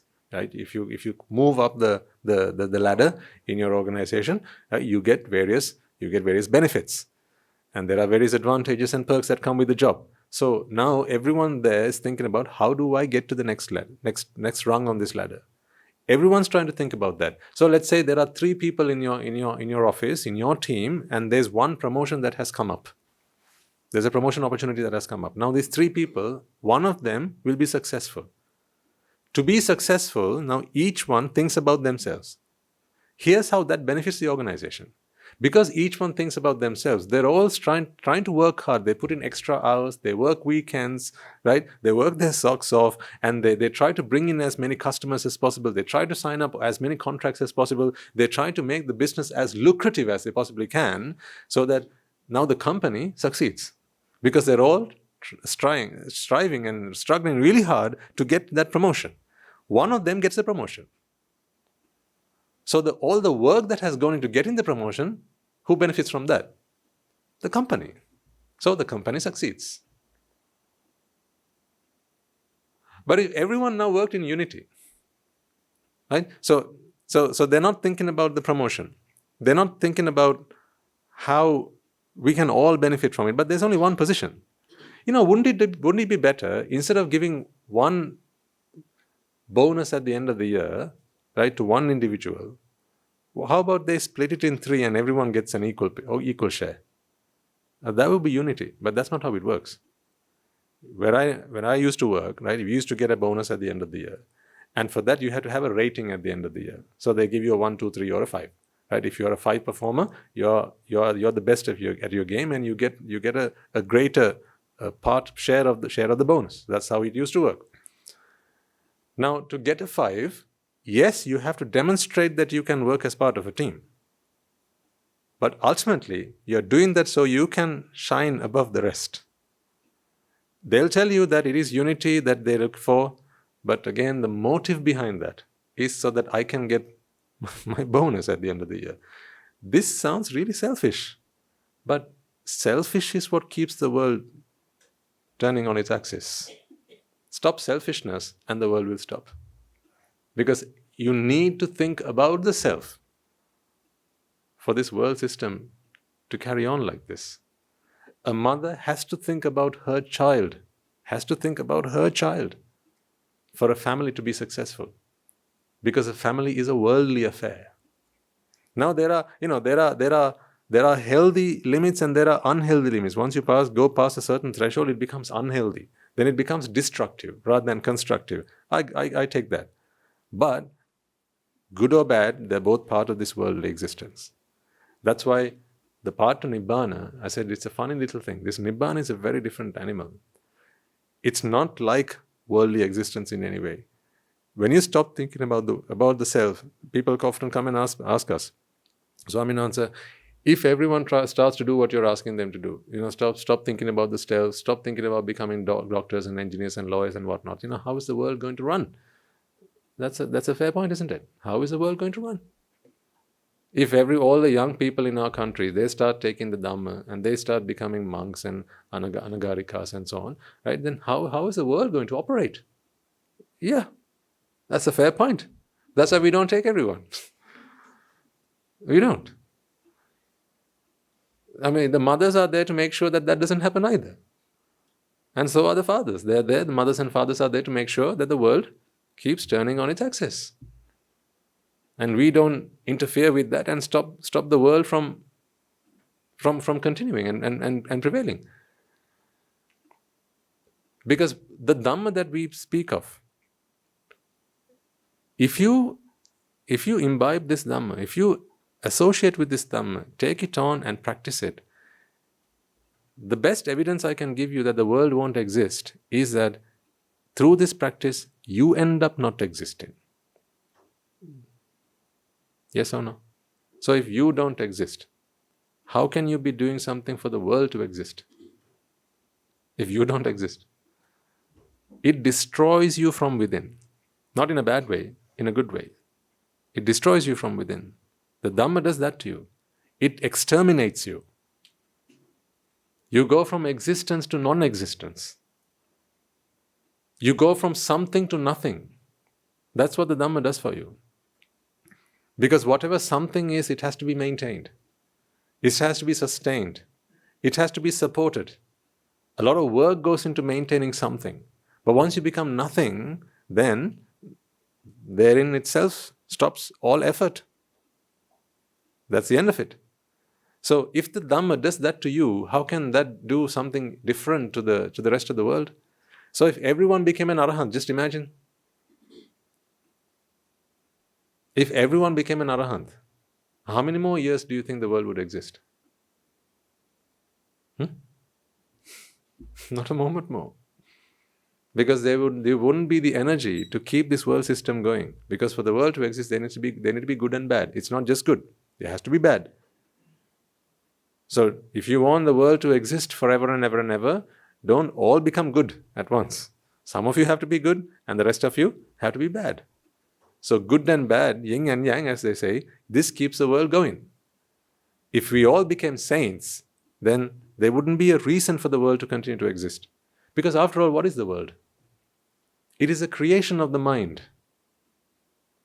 The world is a creation of the mind.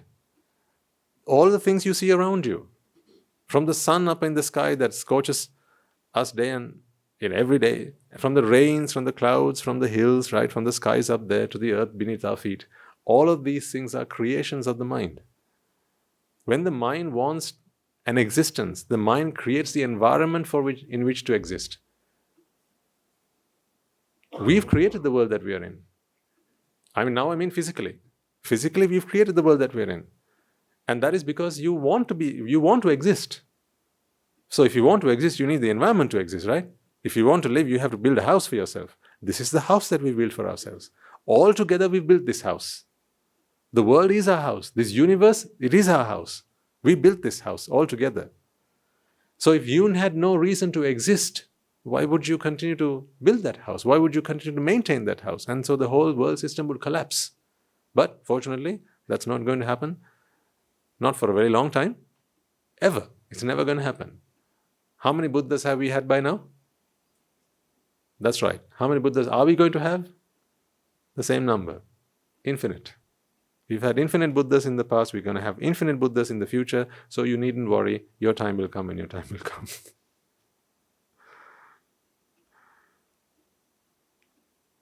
Do you not need to worry?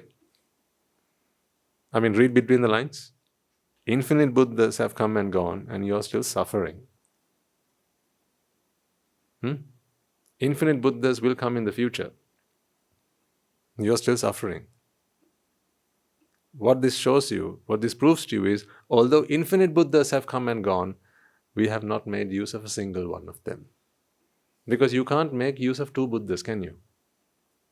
I mean, a man can have 2, 3, 4, 5, 10 wives in one lifetime, but you can only make use of 1 Buddha. And for entirety. If you make use of 1 Buddha, that's it, you will not live to see another Buddha. Because this is the only thing that has an end to it. Because once you have erased this line, and there is nothing in this world that you desire, why come back into this world? Why come back into an existence? Chittas are only born to perceive the things that they desire to see. That's why Chitta is born. That is why once ignorance and attachment have completely been eradicated, now whatever energy has been charged, whatever energy has been built up, that expires. That is consumed. And then after that, there is no more, the battery is no longer charged. So therefore, once that energy has been consumed, that's it. No longer does the chitta come back into seeing whatever, or smelling, or tasting, or hearing, or whatever. The only reason is because, there are things you desire. When there are things you desire, you want to spend time with them, don't you? Who do you like spending your time with? Things you desire. Or rather, what do you like to spend time with? The things you desire. Who do you like to spend time with? The people you desire. So even when you're here, don't desire. Don't desire the things, don't desire the people. Nibbāna is your only salvation, not Guru Hamdru. I remember when the Buddha passed away, there were many monks who were there who started weeping.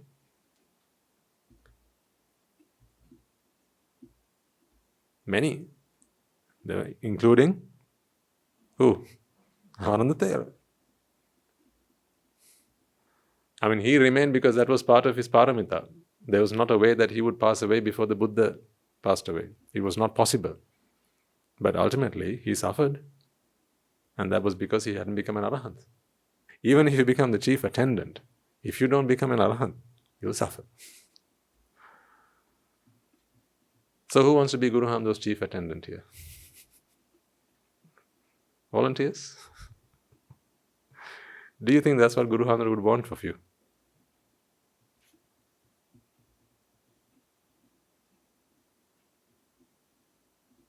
All he wants us to do is to become the Buddha's disciples, not his attendant. Because in becoming his disciple, you free yourself from suffering. Remember the other day I told you, once you become an arahant, then you look at the world. out there and you realize that your work has not even begun. Do you remember why? And I gave you the logic behind that. Yeah? Because you become an arahant and then you realize it wasn't I who's become an arahant. This is just a chitta that is no longer creating suffering. But there are plenty more chittas in which suffering happens. So therefore it feels like they haven't even begun. Only one chitta out of an infinite number of chittas are free from suffering. So they haven't even begun. So the fight against ignorance and attachment has only just started. Yeah? So now think about what Guru Handra might want of all of us. Your teacher, what do you think he would want of us? His fight is the fight against ignorance and attachment. If we want to be his supporters, if we want to be part of that fight, if we want to be soldiers of that battalion, then what we need to do is to wage the same war against the same enemy. Attendance is not what he's looking for. Fighters, soldiers, against ignorance. Because, let's just say someone here wishes to really become an attendant to Guru Handru. Your job finishes the moment he dies.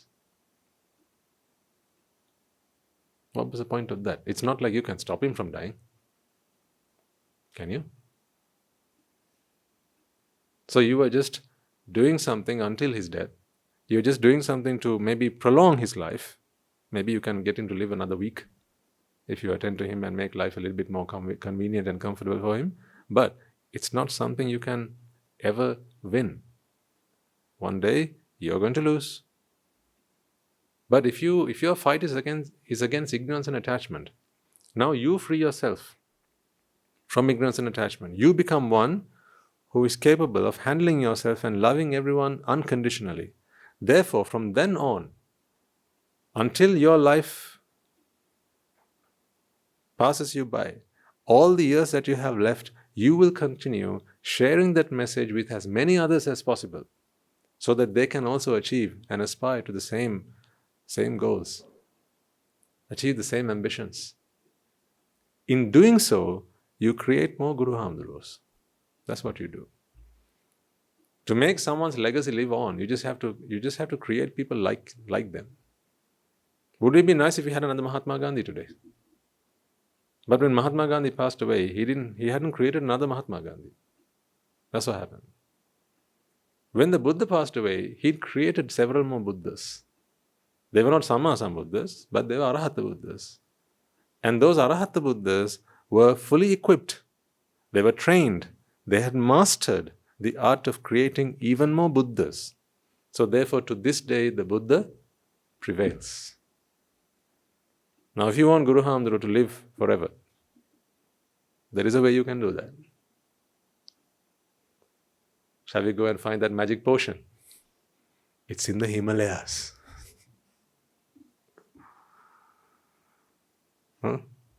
The elixir that gives him immortality. Shall we go find it? It's within you. It's the Dhamma. If you want Guru Hamduru to live forever and ever and ever and ever, and always remain with us, then there's only one thing you can do about that. Take the Dhamma, become Guru. Guru is the teaching. Become a Hamudruo who bears the Dhamma.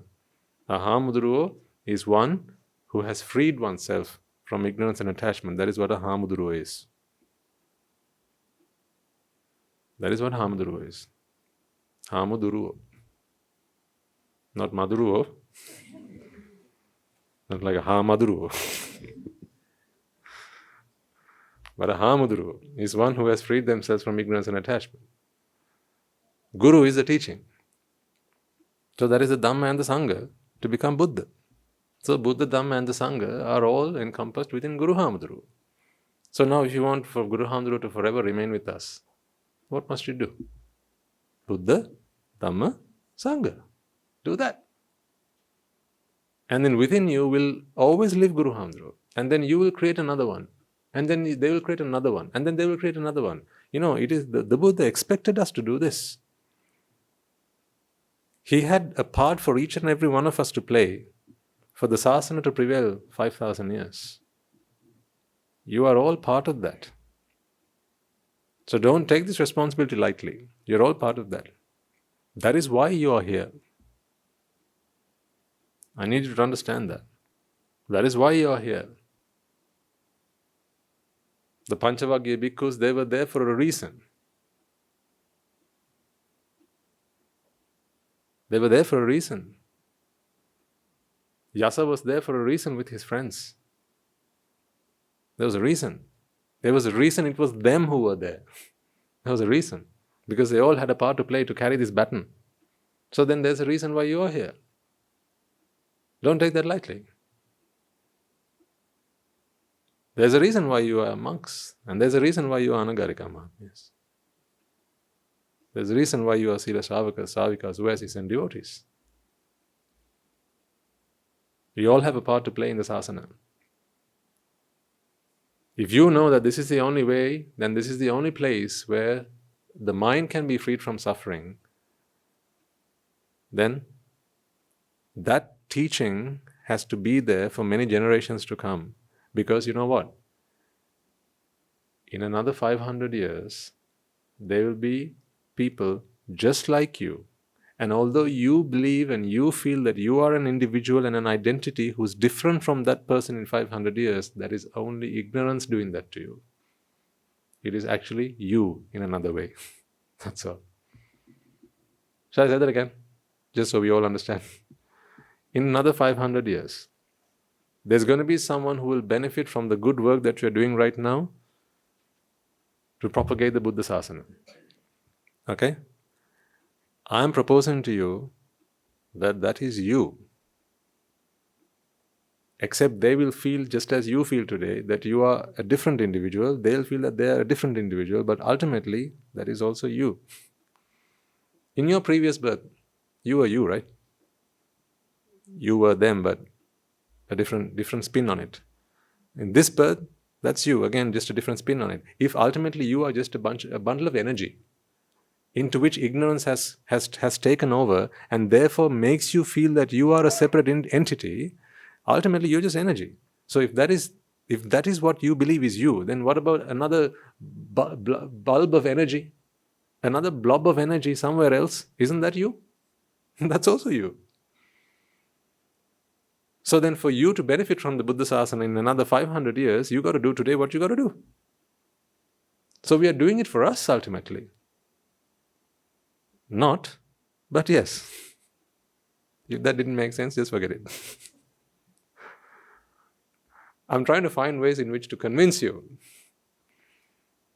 that you all have a part to play. There's an important role that we all have to play. So work on these things, ladies and gentlemen.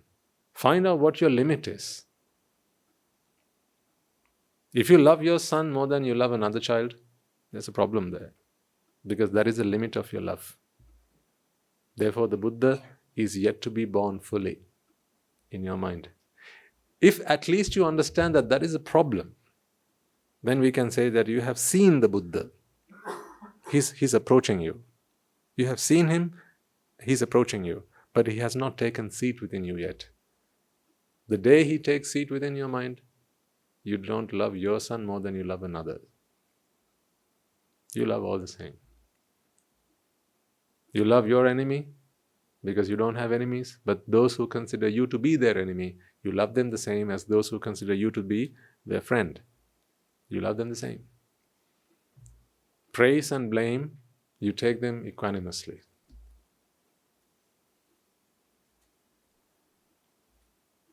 Glory and defame, you take them equanimously. Loss and profit, you take them equanimously. Credit and discredit, take them equanimously. You accept all that because there is nothing you desire. So whatever comes, comes. Whatever comes, comes. Whatever goes, goes.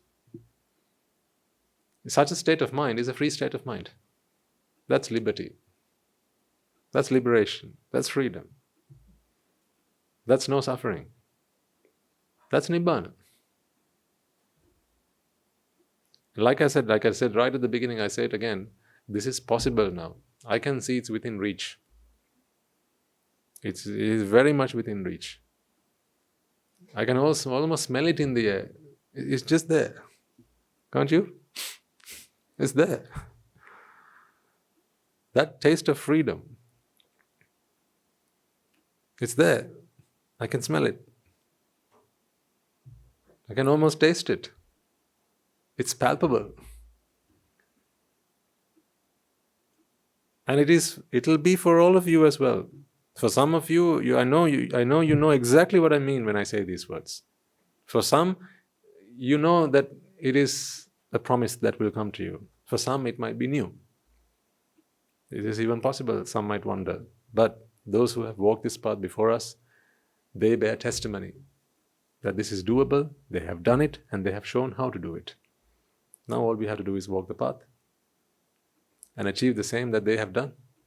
It just needs a little bit of energy from yourselves, a little bit of determination, a little bit of courage, a little bit of, keep going when things get a bit difficult, a little bit of application. Even when there's the easier option, like you want cake and you go and eat your cake, right? A little bit of discipline, just in those difficult moments, if you can just one time, if you can do something a little bit different.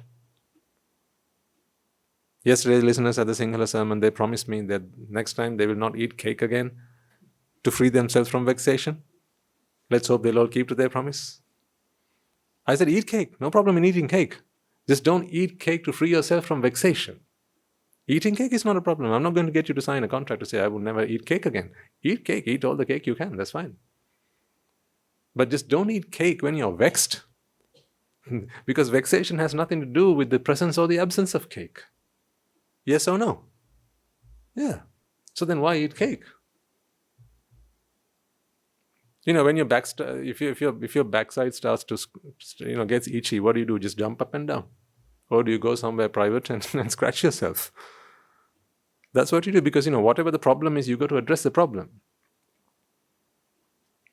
There's no point just, beating around the bush. There's no point doing things that are unrelated to what the actual problem is. You have to do something that is relevant. Yeah? But unfortunately, people out there, they're just doing things completely irrelevant. And so they're wasting away human life, precious time that they will never get back. They don't know that the price that they're paying is the merits that they have earned. And what a pity that is.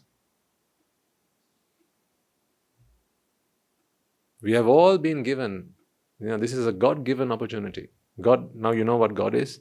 This is a God-given opportunity to free ourselves from suffering, understand the truth. We've never had this chance before. I promise you, we've never had this chance before. We've never been so close to Nibbāna, folks. We have never been so close to Nibbāna. This is so close. I tell you, I can smell it. It's there. We've never been so close. That is why so many people, they are wanting to come and join us and be part of this mission so that they can achieve the same bliss. This bliss is, everyone's entitled to this. Everyone. Whatever your creed, whatever your religion, whatever your race, whatever your social status, what background you come from, whether you're black or white, man or woman, abled or disabled. This is the teaching that helps you be free from all suffering. There is no other teaching. I wouldn't speak about this so passionately if there was another way to do this. There isn't. There's only one way to free yourself from suffering, and that is to eradicate attachment. There isn't another. If you can, try and find out and let me know. But you go be the guinea pig. Here in the audience are people who are evidence that no other way works. For that, you just need to dip into your life experiences. Is it because I say so that you believe that there is no other way to free yourself from suffering? Isn't your life evidence to that? It's not like we all did the same things, right? If we'd all done the same things, then, we could be skeptical. But Swaminathan, we haven't done that yet. So maybe it's in that we find happiness. No, there are people from all walks of life. There are people from all parts of the world.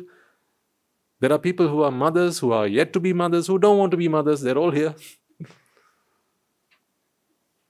There are people who've done the best jobs in the world. There are people who are training, learning to do the best job in the world. And there are those who don't want to do jobs. They're all here. So which one is the right path to freedom from suffering? There you go then. It is not to be found anywhere else.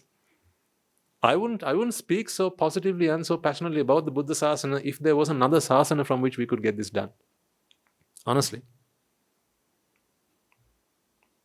I had to give up my life to pick this up. I had to train myself as a monk. I had to go through all that. The training. And then making sure that I'd learned all the rules of conduct and all that, to make sure that I would not, infringe any of them. And I wouldn't violate any of them. I had to do all that training. So this is a completely different lifestyle. I gave up my friends, gave up my family, right? Gave up my parents, gave up a lot of things. A worldly life that was successful in many people's eyes. If I'd remained in my worldly life, I wouldn't. Today I can't even imagine where I'd be. I gave up all that, not because there's another choice, because there's no other choice. There is no alternative. And you are all the same. We are all the same. Everyone there, we are all the same. You all understood that there is no other choice. Here's where the answer is. You all have limits. These are the limits that keep you from attaining Nibbāna. Identify those limits. See where you have drawn that line. Ask yourself, what are the things that you haven't given up yet? Practice the Dhamma. There could be material things. There could be non-material things. There could be people. There could be objects. Whatever the case might be. Ask yourself, what are the things that limit me from loving unconditionally? What are the things that keep me? What are my limits that stop me from loving and having compassion and loving kindness towards all sentient beings? Find those limits and get to work on them. And all you have to do is to reflect on anicca.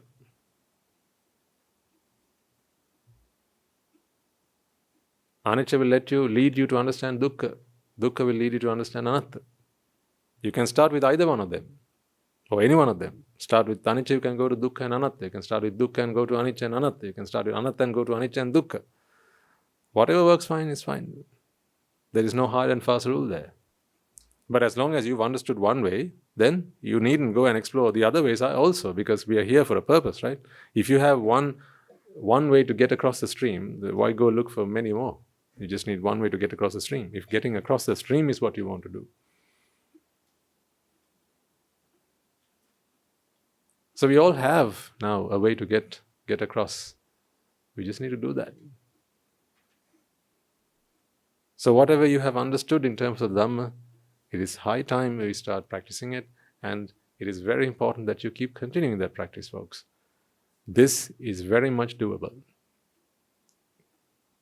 I just want soon enough for one of us, it doesn't have to be me, it doesn't have to be anyone in particular. I just want one of us to one day come up here and say, done it. I long for that day. Don't sit there thinking that's going to be Guru Hamdru. Because I know that's the thought that comes into your mind right now. That's going to be Guru Hamdru. Why have you given up the fight against Jati? Why do you feel it's not you? Because Jati is Jati is Jati. There's no Guru Hamdru's Jati and my Jati. It's Jati. If we all fight together, because we are waging the same war, right? It matters not who gets there. I just want one of us. Even if it's someone from another monastery somewhere, or some other part of the world. But they have to be genuine, and they have to be able to convince us that it has happened for them, and that They have walked the path, and not just them walking the path, but they have now to be able to guide others. Otherwise, what's the point? They have to be able to guide others. Because we are not here to just celebrate a Rahatan Vahanse, we are here to celebrate the truth that gets to becoming a Rahatan Vahanse, so that it's accessible and available to everyone, right? That's the whole point. That's what the Buddhas come into this world for. Not Pacceka Buddhas, they are Supreme Buddhas. So even if there's someone else somewhere who can come and say, I have become a Rahatan Vahanse and here's the path, so that every one of you can now walk that path and attain the same enlightenment that I have. That's what I want. Unfortunately, from time to time you get Arahants, they tell they are Arahants, but they don't tell us how to become one. What good is that Arahant to everybody else? They don't teach you how to become one of them. It seems like, they are superior to everybody else. But if jati is what they have eradicated, and chittas are what remain, then shouldn't they see another chitta with jati? And now shouldn't their life's effort be, their life's purpose be to free every other chitta from jati? That is the Arahant that I expect to see. So I want one of us, any one of us, even the youngest child in this room, to come up and say, done it, kina jati. So then what will we do? We'll get him to sit here, or her to sit here. We'll all come, take our seats over there and say, Venerable Sir, Venerable Madam, please, deliver us from suffering by teaching us the truth. That's it. We are here for that. May that a day come soon enough for all of us. It's there. I can sense it. It's there. I can smell it. Can almost taste it. So if it's there, then all of us can do it. So be honest to yourself. Be diligent with your practice. Don't just be practicing while you're here and be doing something else when you're back at home. I remember Guru Hamdru saying yesterday, I think it was, that if you're just practicing while you're here, just practicing for this during the course of the sermon, but when you're outside, if you're not reflecting on it, if you're not actually practicing when you're not here, Nibbāna is never going to happen for you, because Nibbāna happens in the moment. And every moment that you reflect on Nibbāna is another step forward on that journey. So each step takes you a step further. And each step in Ayanuso Manasikara takes you a step back. That's the thing. So in every chitta, ladies and gentlemen, you're either moving a step forward or you're moving a step back. You're never still with this. Did you get that? You're never still. None of us are still here on this journey. You're either taking a step forward or you're taking a step back. So if you go to the Valimalo, for instance, and you reflect on Anicca Dukkha Anatta for 1 hour, you have moved forward by 1 hour. And then you walk out of the Valimalo, now you go and take your meal, and then for the next 2 hours, you're enjoying your meal and only thinking about how delicious and how yummy and how it's not got this, that and the other, and you wish you had another this, that or whatever, right? Now you're not contemplating Anicca Dukkha Anatta, and that 2 hours you moved back until you get to another fruits. Fruits meaning? Not the lunch fruits. Until you get to another Margapada. Right? At that point you stop going back. But then again from there on, you have to keep practicing yourself. So what I'm asking you all to do is, I'm asking all of you, this is my ask of all of you, let's all get together and try and create the Rahatan Vahanse as soon as we can. Let's produce a Rahatan Vahanse. Right? Whatever effort you can make, whatever you can commit to this cause, let's do that. So that we don't have to wait for another 100 years to give rise to a Rahatan Vahanse amongst ourselves. A genuine Rahatan Vahanse. Not this fake nonsense. A genuine Rahatan Vahanse who's free of suffering and then who can deliver and teach other people the path to freedom from suffering. Who has no desires and who can see all as their own children. And limitless love and boundless compassion.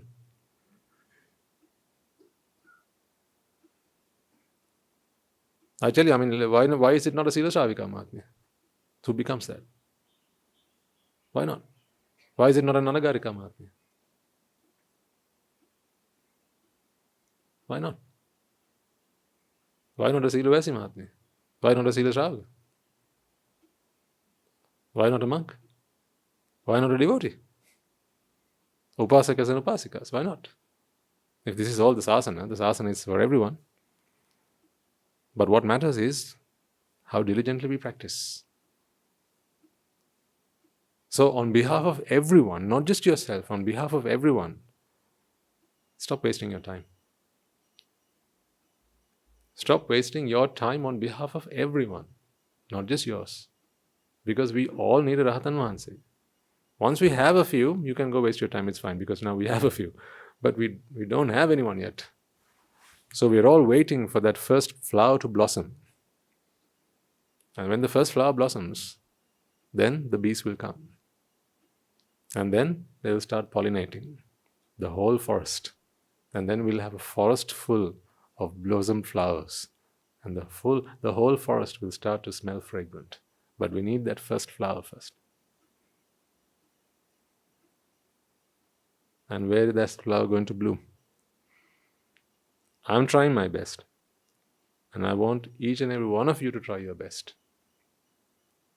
Because we are here for a big cause. It's a great mission. This is the grandest mission there is. Nothing bigger than this. Nothing more profound than this. Nothing more sublime or more noble than this. This is the noble cause. Let's all be part of that. Let's all do this one for all and all for one. We must all strive to create that one product that is the product of the Buddha Sásana. And each and every one of us must strive to create as many within all of us, those blossoms of Rahatan Mahansis. We have the Dhamma, we know where you're going, we have the Sangha to guide us. What are you waiting for?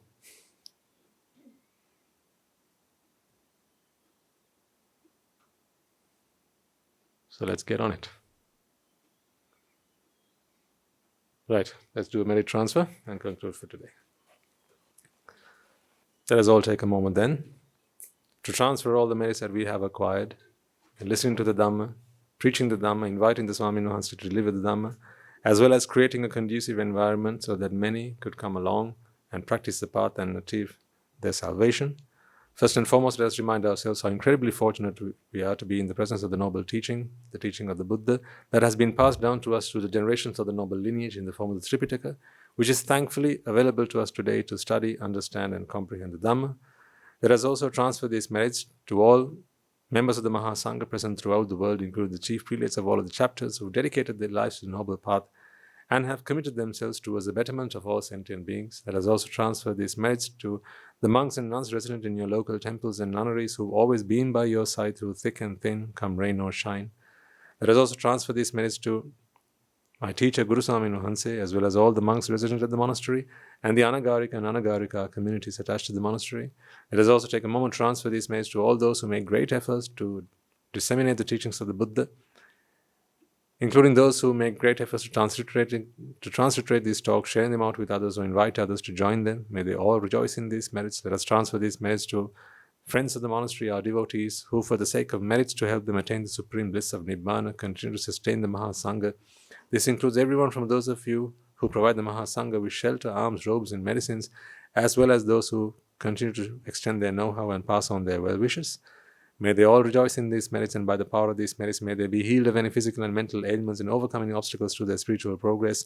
May they abstain from the unmeritorious deeds, fulfill the meritorious deeds, fulfill the noble eightfold path, and may they all attain the supreme bliss of Nibbāna. Sadhu, sadhu, sadhu. Let us also take a moment to transfer these merits to our mothers and fathers, husbands and wives, brothers and sisters, sons and daughters, grandparents, uncles, aunts, cousins, nephews and nieces, our friends, our acquaintances, our employees, our employers, anyone and everyone who's gone the extra mile on our behalf, helped us, supported us and assisted us in any way, shape or form. May they all rejoice in these merits, and by the power of these merits, may they be healed of any physical and mental ailments and overcoming obstacles to their spiritual progress. May they abstain from the unmeritorious deeds, fulfill the meritorious deeds, fulfill the noble eightfold path, and may they all attain the supreme bliss of Nibbāna. Sadhu, sadhu, sadhu. Let us also take a moment to transfer these merits to the Devas and Brahmas, spirits and demons, primarily the Sakadeva, as well as all the Nimas, gods and deities who have committed themselves to fulfill the Sambuddha Sásana and preserve the Sambuddha Sásana. May they all rejoice in these merits. Let us also transfer these merits to our guardian deities who keep a watchful eye over us and keep us out of harm's way. May they prosper in divine power and wisdom. May they abstain from the unmeritorious deeds, fulfill the meritorious deeds, fulfill the noble eightfold path, and may they all attain the supreme bliss of Nibbāna. Sadhu, sadhu, sadhu. Let us also take a moment to transfer these merits to those who've passed away in our name, our forefathers, our loved ones, our ancestors, reminding ourselves that it is in their blood, sweat and tears today we are able to enjoy the comforts of life as well as to practice the path in peace and harmony. May they all rejoice in these merits. Let us also transfer these merits to those members of the armed forces as well as the police force who sacrifice their lives to protect the peace and harmony of our nation. Let us also transfer these merits to those men and women who have lost their lives in the war, be they friend or foe. Let us transfer these merits to those who have lost their lives in natural disasters and calamities such as tsunamis and earthquakes, landslides, fires and floods, pandemics and so on, reminding ourselves that in this infinitely long journey of samsara, they will all have been mothers and fathers to us, brothers and sisters to us, friends and acquaintances to us. They will have done everything in their power to make our lives comfortable and livable. Therefore, out of loving compassion, kindness, and an abundance of gratefulness and gratitude towards all of them, let us transfer these merits to all. May by the power of these merits, if any of them have been born in the woeful planes, they redeem themselves and be born in the blissful plane.